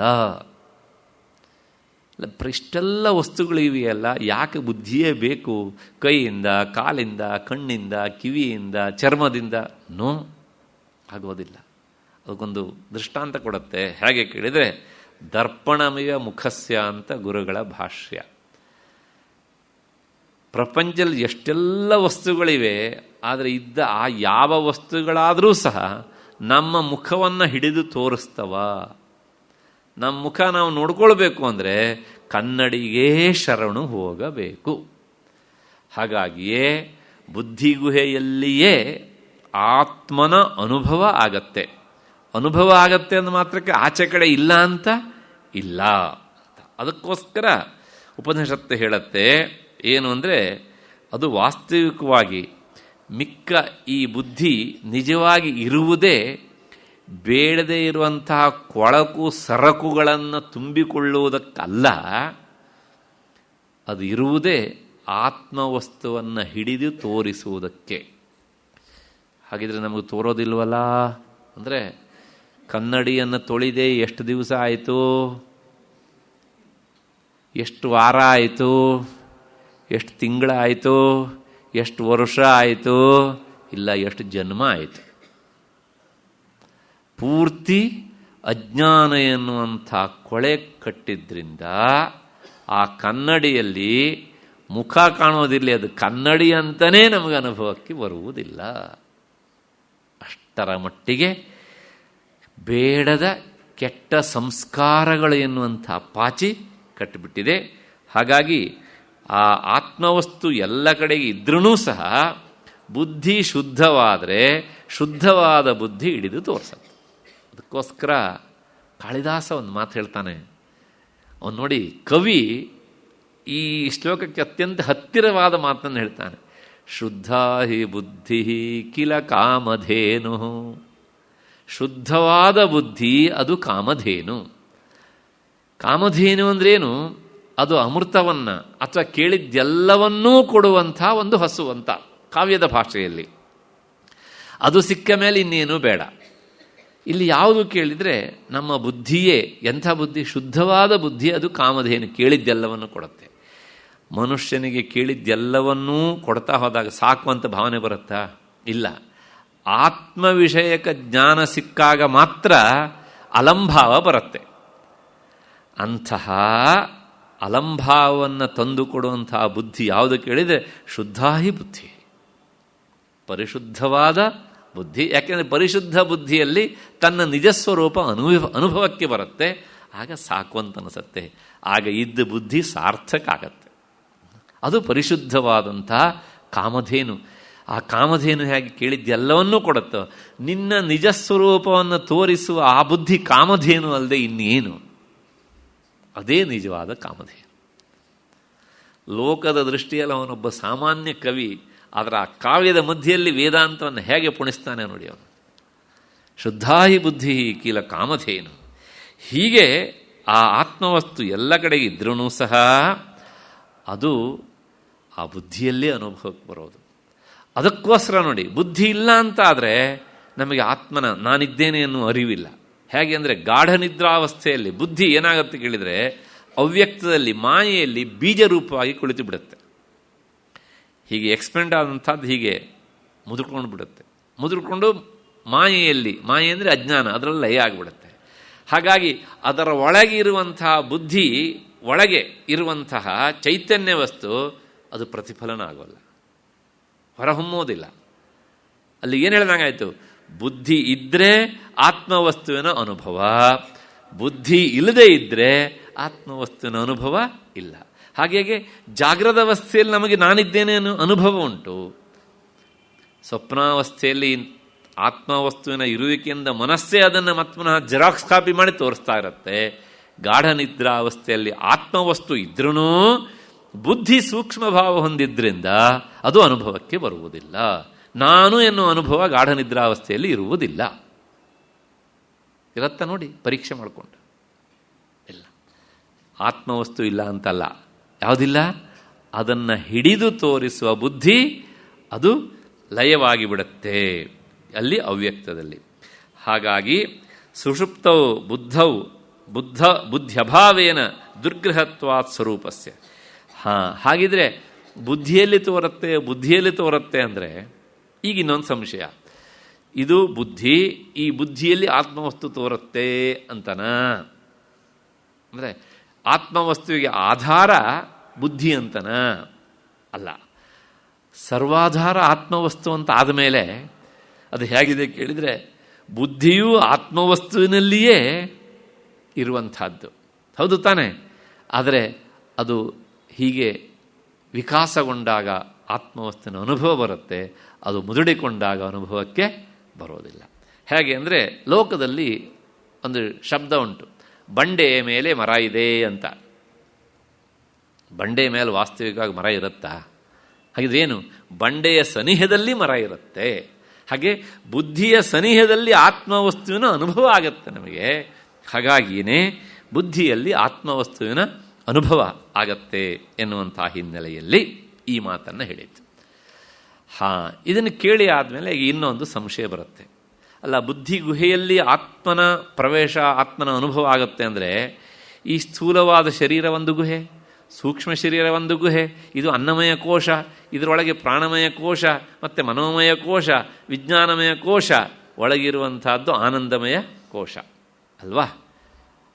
ಹಾಗಿದ್ದರೆ ಈ ಎಲ್ಲ ಕೋಶಗಳೆಲ್ಲ ಆಗೋದಿಲ್ವಾ ಅಂತಂದರೆ ಅದಕ್ಕೊಂದು ಪ್ರಶ್ನೆ, ಉತ್ತರ ಹೇಳ್ತಾರೆ ನೋಡಿ. ಈ 5 ಕೋಶಗಳು ವಾಸ್ತವಿಕವಾಗಿ ಗುಹೆಗಳೇ, ನೋ ಡೌಟ್ ಎಟ್ ಆಲ್. ಆದರೆ ಏನು ಅಂದರೆ, ಈ ಮನೋಮಯಾದಿ ಕೋಶಗಳು, ಅನ್ನಮಯ, ಪ್ರಾಣಮಯ, ಮನೋಮಯ, ವಿಜ್ಞಾನಮಯ ಕೋಶದಲ್ಲಿಯೇ ನೇರವಾಗಿ ಆತ್ಮನ ಅನುಭವ ಅಂದರೆ ಪ್ರತಿಫಲನ ಆಗುವಂಥದ್ದಾದ್ದರಿಂದ, ವಿಜ್ಞಾನಮಯ ಕೋಶದಲ್ಲಿ ಆದ ಆತ್ಮನ ಅನುಭವದಿಂದ, ಅಂದರೆ ವಿಜ್ಞಾನಮಯ ಕೋಶದ ಸಹಕಾರದಿಂದ ಮನೋಮಯ ಕೋಶ ಕೆಲಸ ಮಾಡುತ್ತೆ. ಆ ಮನೋಮಯ ಕೋಶದ ಸಾಮೀಪ್ಯದಿಂದ ಪ್ರಾಣಮಯ ಕೋಶ ಕೆಲಸ ಮಾಡುತ್ತೆ. ಪ್ರಾಣಮಯ ಕೋಶದ ಸಾನ್ನಿಧ್ಯದಿಂದ ಸ್ಥೂಲವಾದಂಥ ಅನ್ನಮಯ ಕೋಶ ಕೆಲಸ ಮಾಡುತ್ತೆ. ಅಲ್ಲಿಗೆ ಈ ಅನ್ನಮಯ, ಪ್ರಾಣಮಯ, ಮನೋಮಯ ಎಲ್ಲ ಕೋಶಗಳಿಗೂ ಸಹ, ಇನ್ನು ಆನಂದಮಯ ಕೋಶ ವಿಚಾರ ಮಾಡೋದಕ್ಕೂ ಸಹ ಯಾವುದು ಬೇಕಾಯಿತು? ಬುದ್ಧಿಯೇ ಬೇಕಾಯಿತು, ವಿಜ್ಞಾನಮಯ ಕೋಶವೇ ಬೇಕಾಯಿತು. ಅಲ್ಲಿಗೆ ಆನಂದಮಯ ಕೋಶಕ್ಕೂ, ಮನೋಮಯ ಕೋಶಕ್ಕೂ, ಪ್ರಾಣಮಯ ಕೋಶಕ್ಕೂ, ಅನ್ನಮಯ ಕೋಶಕ್ಕೂ, ಈ ಎಲ್ಲ ಕೋಶಗಳಿಗೂ ಸಹ ಆತ್ಮನನ್ನು ಹೀರಿಕೊಂಡು, ಆತ್ಮನನ್ನು ಗ್ರಹಿಸಿಕೊಂಡು ಎಲ್ಲ ಕೆಲಸ ಮಾಡಿಸುವುದು ಯಾವುದಾಯಿತು? ಈ ವಿಜ್ಞಾನಮಯ ಕೋಶ, ಅಂದರೆ ಅದೇ ಬುದ್ಧಿ. ಆದ್ದರಿಂದ ಶಾಸ್ತ್ರ ಪದೇ ಪದೇ ಬುದ್ಧಿಗುಹೆ ಬುದ್ಧಿಗುಹೆ ಬುದ್ಧಿಗುಹೆ ಅಂತ ಹೇಳುತ್ತೆ. ಇಷ್ಟು ಕೇಳಿ ಆದಮೇಲೆ ಮತ್ತೆ ಪುನಃ ಬೇರೆ ಕೋಶಗಳಲ್ಲಿ ಆತ್ಮನ ಅನುಭವ ಆಗೋದಿಲ್ಲ ಕೇಳಿದರೆ, ಆ ಬುದ್ಧಿಮಯ ಕೋಶ ಅಂದರೆ ವಿಜ್ಞಾನಮಯ ಕೋಶದ ಮೂಲಕವೇ ಈ ಎಲ್ಲ ಕೋಶಗಳು ಕೆಲಸ ಮಾಡ್ತಾ ಇರ್ತವೆ. ಎಷ್ಟು ಸೂಕ್ಷ್ಮವಾಗಿ ವಿಚಾರ ಮಾಡ್ತಾರೆ ಅಂದರೆ, ನಾವು ಧ್ಯಾನ ಎಲ್ಲ ಮಾಡಬೇಕಿದ್ರೆ ಎಲ್ಲ ನಮಗಿದು ಅನುಕೂಲಕ್ಕೆ ಬರ್ತವೆ. ಇವೆಲ್ಲ ಓಹೋ, ನಾನು ಇದನ್ನು ದಾಟಬೇಕು, ಇದನ್ನು ದಾಟಬೇಕು, ಇದೂ ಅಲ್ಲ, ಇದೂ ಅಲ್ಲ, ಇದೂ ಅಲ್ಲ ಅಂತ. ಹೀಗೆ ಸಾಧನೆಗೆ ತುಂಬ ಅನುಕೂಲಕರವಾದಂತಹ ವಿಚಾರವನ್ನು ಕೊಡುತ್ತೆ. ಅದನ್ನೇ ಹೇಳ್ತಾರೆ ಅವರು, ಬುದ್ಧಿಂ ವಿನಾ ವಿವೇಕ್ತುಂ ಅಶಕ್ಯತ್ವಾತ್ ಪ್ರಾಧಾನ್ಯೇನ ಸತ್ವಪ್ರಧಾನ ಬುದ್ಧಾವೇವ ಸ್ಥಿತಿ. ಆದ್ದರಿಂದ ಆ ಬುದ್ಧಿ ಇಲ್ಲದೇ ಇದ್ದರೆ ಆನಂದಮಯ ಕೋಶದ ಬಗ್ಗೂ ನಾವು ವಿಚಾರ ಮಾಡಲಿಕ್ಕೆ ಆಗೋದಿಲ್ಲ. ಆದ್ದರಿಂದ ಅದೇ ಅತ್ಯಂತ ಮುಖ್ಯವಾದಂಥದ್ದಾಗ್ತದೆ ಅಂಥೇಳಿ, ಮತ್ತೆ ಹೀಗೆ ವಿಚಾರ ಮಾಡ್ತಾ ಮಾಡ್ತಾ ಹೋದಾಗ ಅದೇ ತನ್ನ ಸ್ವರೂಪ ಅಂತ, ಅದು ನನ್ನಲ್ಲುಂಟು ಅಂದರೆ ಅದರ ಇರುವಿಕೆಯಾಗಿ ಈ ಪಂಚಕೋಶಗಳು ಸಹ ಇವೆ ಅಂತ ಯಾವನು ಪದೇ ಪದೇ ವಿಚಾರ ಮಾಡ್ತಾ ಅದೇ ನನ್ನ ಸ್ವರೂಪ ಅಂತ ತಿಳ್ಕೊಳ್ತಾನೋ, ಪುನಃ ತಸ್ಯಾಂಗ ಗುಹಾ ಪ್ರವೇಶ ನ, ಅವನಿಗೆ ಮತ್ತೆ ಈ ದೇಹಕ್ಕೆ ಬರುವುದು ಅಂದರೆ ಸ್ಥೂಲ ಶರೀರ ಪ್ರಾಪ್ತಿಯಾಗುವಿಕೆ, ಇಟ್ ಮೀನ್ಸ್ ಹುಟ್ಟುವಿಕೆ, ಜನನವಾಗುವಿಕೆ ಅನ್ನೋದು ಅವನಿಗೆ ಇಲ್ಲ. ಈ ಹುಟ್ಟನ್ನು ಅಥವಾ ಹುಟ್ಟಿನ ಕಟ್ಟನ್ನು ಕಳ್ಕೊಳ್ಬೇಕು ಅಂತಾದರೆ ಹುಟ್ಟಿದಾಗ ಈ ಕೆಲಸ ಮಾಡಬೇಕು. ಹುಟ್ಟಿದಾಗ ಈ ಕೆಲಸ ಮಾಡದೇ ಇದ್ದರೆ ಮತ್ತೆ ಮತ್ತೆ ಹುಟ್ಟಿನ ಪರಿಸ್ಥಿತಿ ತಂದುಕೊಳ್ಬೇಕು ನಾವು. ಹಾಗಾಗಿ ಉಪನಿಷತ್ತು ಹೇಳುತ್ತೆ ನೋಡಿ, ತಸ್ಯಾಂಗ ಗುಹಾಪ್ರವೇಶ ಪುನಃ ನ ಅಂತ ಹೇಳಿ ಆದಮೇಲೆ ನ ಸ ಪುನರಾವರ್ತತೆ, ಅವನು he will not come back ಅಷ್ಟೇ. ಯಾಕೆ ಕೇಳಿದರೆ ತನ್ನ ನಿಜ ಸ್ವರೂಪವನ್ನು ತಿಳಿದವನಿಗೆ ಮತ್ತೆ ಪ್ರವೇಶ ಇಲ್ಲ. ಅಷ್ಟೇ ಅಲ್ಲ, ಅದನ್ನು ತಿಳಿದವನಿಗೆ ಏನಾಗುತ್ತೆ ಕೇಳಿದರೆ ಆತ್ಮಾನಂ ಚೇತ್ ವಿಜಾನೀಯಾತ್ ಅಯಮಸ್ಮೀತಿ ಪೂರುಷಃ ಕಿಮಿಚ್ಛನ್ ಕಸ್ಯ ಕಾಮಾಯ ಶರೀರಮನುಸಂಜರೇತ್. ಆ ತನ್ನ ಸ್ವರೂಪವನ್ನು ತಿಳಿದವನು ಏನನ್ನು ತಾನೇ ಬಯಸ್ತಾನೆ, ಅವನು ಏನನ್ನು ಬಯಸೋದಿಲ್ಲ. ಯಾಕೆಂದರೆ ಆತ್ಮನನ್ನು ತಿಳಿದವನಿಗೆ ಯಾವ ಕಾಮನೆಗಳೂ ಇಲ್ಲ. ಕಾಮನೆ ಇದೆ ಅಂದರೆ ಅವನು ತಿಳಿಲಿಲ್ಲ ಅಂತ ಅರ್ಥ ಅಷ್ಟೇ. ಮತ್ತು ಕಿಮಿಚ್ಛನ್ ಏನನ್ನು ಬಯಸ್ತಾನೆ, ಏನನ್ನೂ ಬಯಸೋದಿಲ್ಲ. ಹಾಗಾಗಿ ಬಯಸದೆ ಇದ್ದದ್ರಿಂದ ಅವನು ಶರೀರಂ ಅದನ್ನು ಯಾವ ಕ್ರಿಯೆಗೂ ಒಡ್ಡಿಕೊಳ್ಳೋದಿಲ್ಲ, ತಟಸ್ಥವಾಗಿ ಕೂತಿರ್ತಾನೆ. ಅವನಿಗೆ ದೇಹ ವ್ಯಾಪಾರವೇ ಇಲ್ಲ. ಇಲ್ಲ ಅಂದರೆ ಇಲ್ಲ ಅಷ್ಟೇ.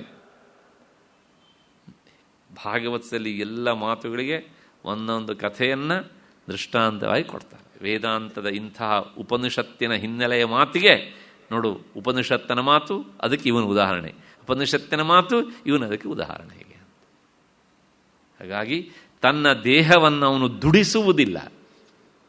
ಹಾಗಿದ್ರೆ ನಮಗಿಂತ ಸೋಮಾರಿ ಅವನು. ಇದನ್ನು ಕೇಳಿದ ನಮ್ಗೆ ಖುಷಿ, ದೇಹ ದುಡಿಸ್ಬೇಕಲ್ವಾ? ಹೌದು, ಯಾರಿಗೆ? ಲೌಕಿಕವಾಗಿ ಬದುಕುವ ಆಸೆ ಇರುವವನಿಗೆ. ಆದರೆ ಆ ಎತ್ತರಕ್ಕೆ ಏರಿದವನು ದುಡಿಸೋದಿಲ್ಲ ಅಂದರೆ ಅವನಿಗೆ ದೇಹದ ಅರಿವೇ ಇರುವುದಿಲ್ಲ. ಅವನಿಗೆ ದೇಹದ ಪರಿವೇ ಅವನಿಗೆ ಇರೋದಿಲ್ಲ. ಹಾಗಾಗಿ ದೇಹವನ್ನು ದುಡಿಸೋದಿಲ್ಲ. ಇದನ್ನೇ ಹೇಳ್ತಾನೆ ಅವನು ಜಡಭರತ. ಪಲ್ಲಕ್ಕಿ ಸರಿಯಾಗಿ ಹೊತ್ಕೊಂಡು ಹೋಗಂದ್ರೆ ಯಾವುದಯ್ಯ ಹೊತ್ತಿರೋದು, ಯಾವ್ದು ಹೊತ್ಕೊಂಡಿದೆಯೋ ಅದಕ್ಕೆ ಹೇಳು ಅಂತ. ಅಲ್ಲ, ನಿನ್ನ ಹೆಗಲ ಮೇಲೆ ಇದೆಯಲ್ಲ, ಹೆಗಲು ಅಲ್ಲಯ್ಯ, ಆ ಹೆಗಲು ದೇಹವೇ ನಾನಲ್ಲ. ಹಾಗಾಗಿ ನನಗೆ ಯಾಕೆ ಹೇಳ್ತೀಯ? ನನಗೆ ನೀನು ಹೇಳಿದ್ದು ಯಾವುದೂ ಸಹ ಸಂಬಂಧ ಪಡದೇ ಇರುವುದು. ದೇಹಕ್ಕೆ ಕೇಳ್ಕೊ, ಜಡವಾದ ದೇಹಕ್ಕೆ. ಅದು ಕಿವಿ ಇದೆ, ಕೇಳಿಸ್ಕೊಳ್ಳಿದ್ರೆ ಹಣೆ ಬರೋದು. ಇದನ್ನು ಕೇಳಿದಾಗಲೇ ಅವನಿಗೆ ರಘುಗಣನಿಗೆ ಅಚ್ಚರಿಯಾದದ್ದು. ಅಪ್ಪ ಅಂತ. ಹೀಗೆ ಕಿಮಿಚ್ಛನ್ ಕಸ್ಯ ಕಾಮಾಯ ಶರೀರ ಮನುಸಂಜರೇತ್. ಅವನು ತನ್ನ ದೇಹವನ್ನು ಪೀಡಿಸುವುದಿಲ್ಲ, ಶರೀರಕ್ಕೆ ಕಾಟ ಕೊಡಿಸೋದಿಲ್ಲ, ಶರೀರವನ್ನು ದುಡಿಸೋದಿಲ್ಲ, ಶರೀರವನ್ನು ಕ್ರಿಯೆಗೆ ಒಡ್ಡುವುದಿಲ್ಲ. ಹಾಗಿದ್ರೆ ಏನು ಮಾಡ್ತಾನೆ? ಕೂತಿದ್ದು ನಿಂತಿದ್ದು ಅದು ಅವನಿಗೆ ಅನುಭವಕ್ಕೆ ಬರೋದಿಲ್ಲ. ಇದು ಯಾವುದೋ ಕೂತಿದೆ, ಇದು ಯಾವುದೋ ಎದ್ದಿದೆ ಅಂತ ಅಂದ್ಕೊಳ್ತಾನಂತೆ. ನಮಗೆ ಹಾಗೆ ಅನಿಸತ್ತಾ? ವಿಚಾರ ಮಾಡಿ. ದೇಹವೇ ನಾನು ಎನ್ನುವಂಥ ಭಾವನೆ ಎಷ್ಟು ಥಿಕ್ಕಾಗಿರುತ್ತೆ ಅಂದರೆ ಬಹಳ ಗಂಭೀರವಾಗಿ ವಿಚಾರ ಮಾಡಬೇಕಂಥದ್ದು ಎಲ್ಲ. ಅವನಿಗೆ ಹಾಗಲ್ಲ. ಹೋದದ್ದು ಗೊತ್ತಾಗೋದಿಲ್ಲ, ಬಂದದ್ದು ಗೊತ್ತಾಗೋದಿಲ್ಲ. ಅಯ್ಯೋ ಅದೇನೋ ಕೂತ್ಕೊಂಡಿದೆ, ನಿಂತಿದೆ. ಯಾಕೆ ಹೋಗುತ್ತೆ? ಯಾಕೆ ಕೂತಿದೆ? ಅದರ ಹಣೆ ಬರ, ಅದರ ಪ್ರಾರಬ್ಧ, ಅದು ಸವದಿಲ್ಲ, ಅದಕ್ಕೋಸ್ಕರ ಕೂತಿದೆ. ಮತ್ತು ಎದ್ದುತ್ತಲ್ಲ, ಅದೇ ಇನ್ನೂ ಒಂದು ದಿವಸ ಅದು ಓಡಾಡಬೇಕು ಅಂತಿದೆ, ಓಡಾಡ್ಕೊಂಡಿದೆ. ಹೀಗೆ ಅಂತ ನಾವೇನಾದ್ರು ಈ ಆಟಕ್ಕೆ ಗೊಂಬೆಗಳನ್ನು ಕೀಲಿ ಕೊಟ್ಟು ಬಿಡ್ತೇವಲ್ಲ ಅಲ್ವಾ? ಈ ಬೊಂಬೆಗಳು ಕೀ ಕೊಟ್ಟರೆ ಓಡುತ್ತೆ. ಅದು ತಕ್ಷಣ ಕೇಳಿಯೋದು ಯಾಕೆ ಓಡುತ್ತೆ? ಕೀಲಿ ಕೊಟ್ಟೆ ಓಡುತ್ತೆ ಅಷ್ಟೇ. ಮುಂದೆ ಯಾಕೆ ಹೋಗಲಿಲ್ಲ ಕೇಳಿದ್ರೆ ಅದು ಕೀಲಿ ಪವರ್ ನಿಂತೋಯ್ತು ಅಷ್ಟೇ. That's all. ಅದು ಹೋದದ್ದಕ್ಕೆ ಸಂತೋಷವೂ ಇಲ್ಲ, ಅದು ಬಿದ್ದದ್ದಕ್ಕೆ ಬೇಸರವೂ ಇಲ್ಲ ಅಷ್ಟೇ. ಹೀಗೆ ಆ ಜ್ಞಾನಿ ಕಿಮಿಚ್ಛನ್ ಕಸ್ಯ ಕಾಮಾಯ, ಯಾವುದನ್ನು ಬಯಸ್ತಾನೆ? ಏನನ್ನೂ ಬಯಸೋದಿಲ್ಲ ಅವನು. ಇಷ್ಟು ಹೇಳಿ ಆದಮೇಲೆ ಮತ್ತೆ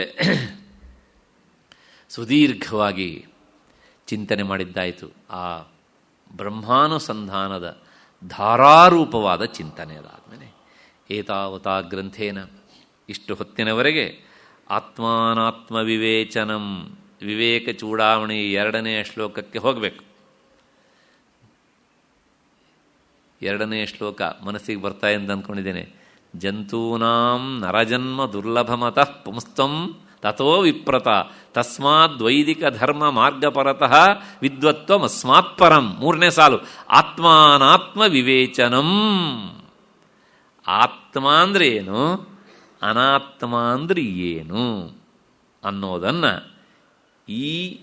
ಇಲ್ಲಿಯವರೆಗೆ ಭಾಗದಲ್ಲಿ ನಾವು ಏನು ಮಾಡ್ದಂಗಾಯ್ತು? ವಿಚಾರ ಮಾಡಿದ ಹಾಗೆ ಆಯಿತು. ಆತ್ಮಾನಾತ್ಮ ವಿವೇಚನಂ ಆಯಿತು. ಮುಂದಿನ ಮಾತು ಸ್ವನುಭವ, ಅದನ್ನು ಹೇಗೆ ನೀನು ನಿನ್ನ ಅನುಭವಕ್ಕೆ ತಂದ್ಕೊಳ್ಬೇಕು ಅನ್ನೋದನ್ನು ಸಹ ಹೇಳಿದ ಹಾಗೆ ಆಯಿತು. ಇದಿಷ್ಟನ್ನು ಹೇಳಿದ್ನಪ್ಪ. ಮತ್ತೆ ಮುಂದಿನ ಭಾಗದಲ್ಲಿ ಏನು ಹೇಳ್ತೇನೆ ಅಂದರೆ ಅಲ್ಲೇ ಉಂಟು ಬ್ರಹ್ಮಾತ್ಮನ ಸಂಸ್ಥಿತಿ. ಆ ಬ್ರಹ್ಮಸ್ವರೂಪದಲ್ಲಿ ನೆಲೆ ನಿಲ್ಲುವುದು ಹೇಗೆ ಅನ್ನೋದನ್ನು ಹೇಳ್ತೇನೆ. ಅದನ್ನು ಆ ಬ್ರಹ್ಮಾತ್ಮನ ಸಂಸ್ಥಿತಿ ಅಂದರೆ ಮೋಕ್ಷ, ಬ್ರಹ್ಮಭಾವವೇ ಮೋಕ್ಷ. ಅದನ್ನು ಬ್ರಹ್ಮಾತ್ಮನ ಸಂಸ್ಥಿತಿ ಅಥವಾ ಬ್ರಹ್ಮ ಸಂಸ್ಥಿತಿ ಅಂತನೂ ಸಹ ಉಪನಿಷತ್ತು ವೇದಾಂತ ಗ್ರಂಥಗಳು ಕರೆದಿವೆ. ಅದನ್ನು ಏನು ಹೇಳಿದೀವಿ ಆ ಶ್ಲೋಕದಲ್ಲಿ ಬ್ರಹ್ಮಾತ್ಮನ ಸಂಸ್ಥಿತಿ ಅನ್ನೋದನ್ನು ತಿಳಿಸಿಕೊಡೋದಕ್ಕೆ ಮುಂದಿನ ಗ್ರಂಥ ಭಾಗ ಹೊರಟು ನಿಂತಿದೆ. ಅದನ್ನು ಹೇಳ್ತೇನಪ್ಪ ಅಂತ ಗುರುಗಳು ಶಿಷ್ಯನಿಗೆ ಹೇಳಿದ್ರು. 268ನೇ ಶ್ಲೋಕ. ಈ ಶ್ಲೋಕದ ಛಂದಸ್ಸು ದೊಡ್ಡದಾಗಿದೆ. ಇದೇನು ಹೇಳುತ್ತೆ ಅಂದರೆ, ಜ್ಞಾನ ಬಂದುಬಿಡ್ತು, ತಿಳ್ಕೊಂಡ್ಬಿಟ್ಟ, ಹೌದಪ್ಪ ನನ್ನ ನಿಜ ಸ್ವರೂಪ ಇಂಥದ್ದೋ ಅಂತ. ಇಷ್ಟಾದ ಮೇಲೆ ಹಾಗೆ ನಾನಿನ್ನು ಬಿರ್ರ ಓಡಾಡ್ಕೊಂಡು ಇರ್ಬೋದಾ? ಪ್ರಶ್ನೆ. ಸಾಧನಾ ಸ್ಥಿತಿಯಲ್ಲಿ ಎಷ್ಟೋ ಸಲ ಆ ಝಳಪು ಸಿಗತ್ತೆ. ಇನ್ನೇನು ನಾನು ಹಾಯಾಗಿ ಸಿನಿಮಾ ನೋಡಿಕೊಂಡು ಅಥವಾ ಮದುವೆ ಮುಂಜಿ ಮತ್ತು ಶ್ರಾದ್ದ ತಿಥಿ ಅಂತೆಲ್ಲ ಗಾಂಧಿ ಬಜಾರು ಎಲ್ಲ ಓಡಾಡ್ಕೊಂಡು ಇರ್ಬೋದಾ? ಆಯ್ತಲ್ಲ, ಜ್ಞಾನ ಸಿಕ್ಕಿದ್ಮೇಲೆ ಇನ್ನೇನು? ನೆನಪಿಟ್ಕೋ, ನೀನಿನ್ನು ಎಂಟರಾಗಿದ್ದೀಯೆ. ಜಸ್ಟ್ ಅದರ ಒಂದು ಬೆಳಕಿನ ಕಿರಣ ಮಾತ್ರ ನಿನಗೆ ಸಿಕ್ಕಿದೆ. ಆದರೆ ಇಷ್ಟಕ್ಕೆ ಸಿಕ್ತು ಅಂತ ಅಂದ್ಕೊಂಡ್ರೆ ನೀನು ಅಲ್ಲೇ ಬೀಳ್ತೀಯೇ.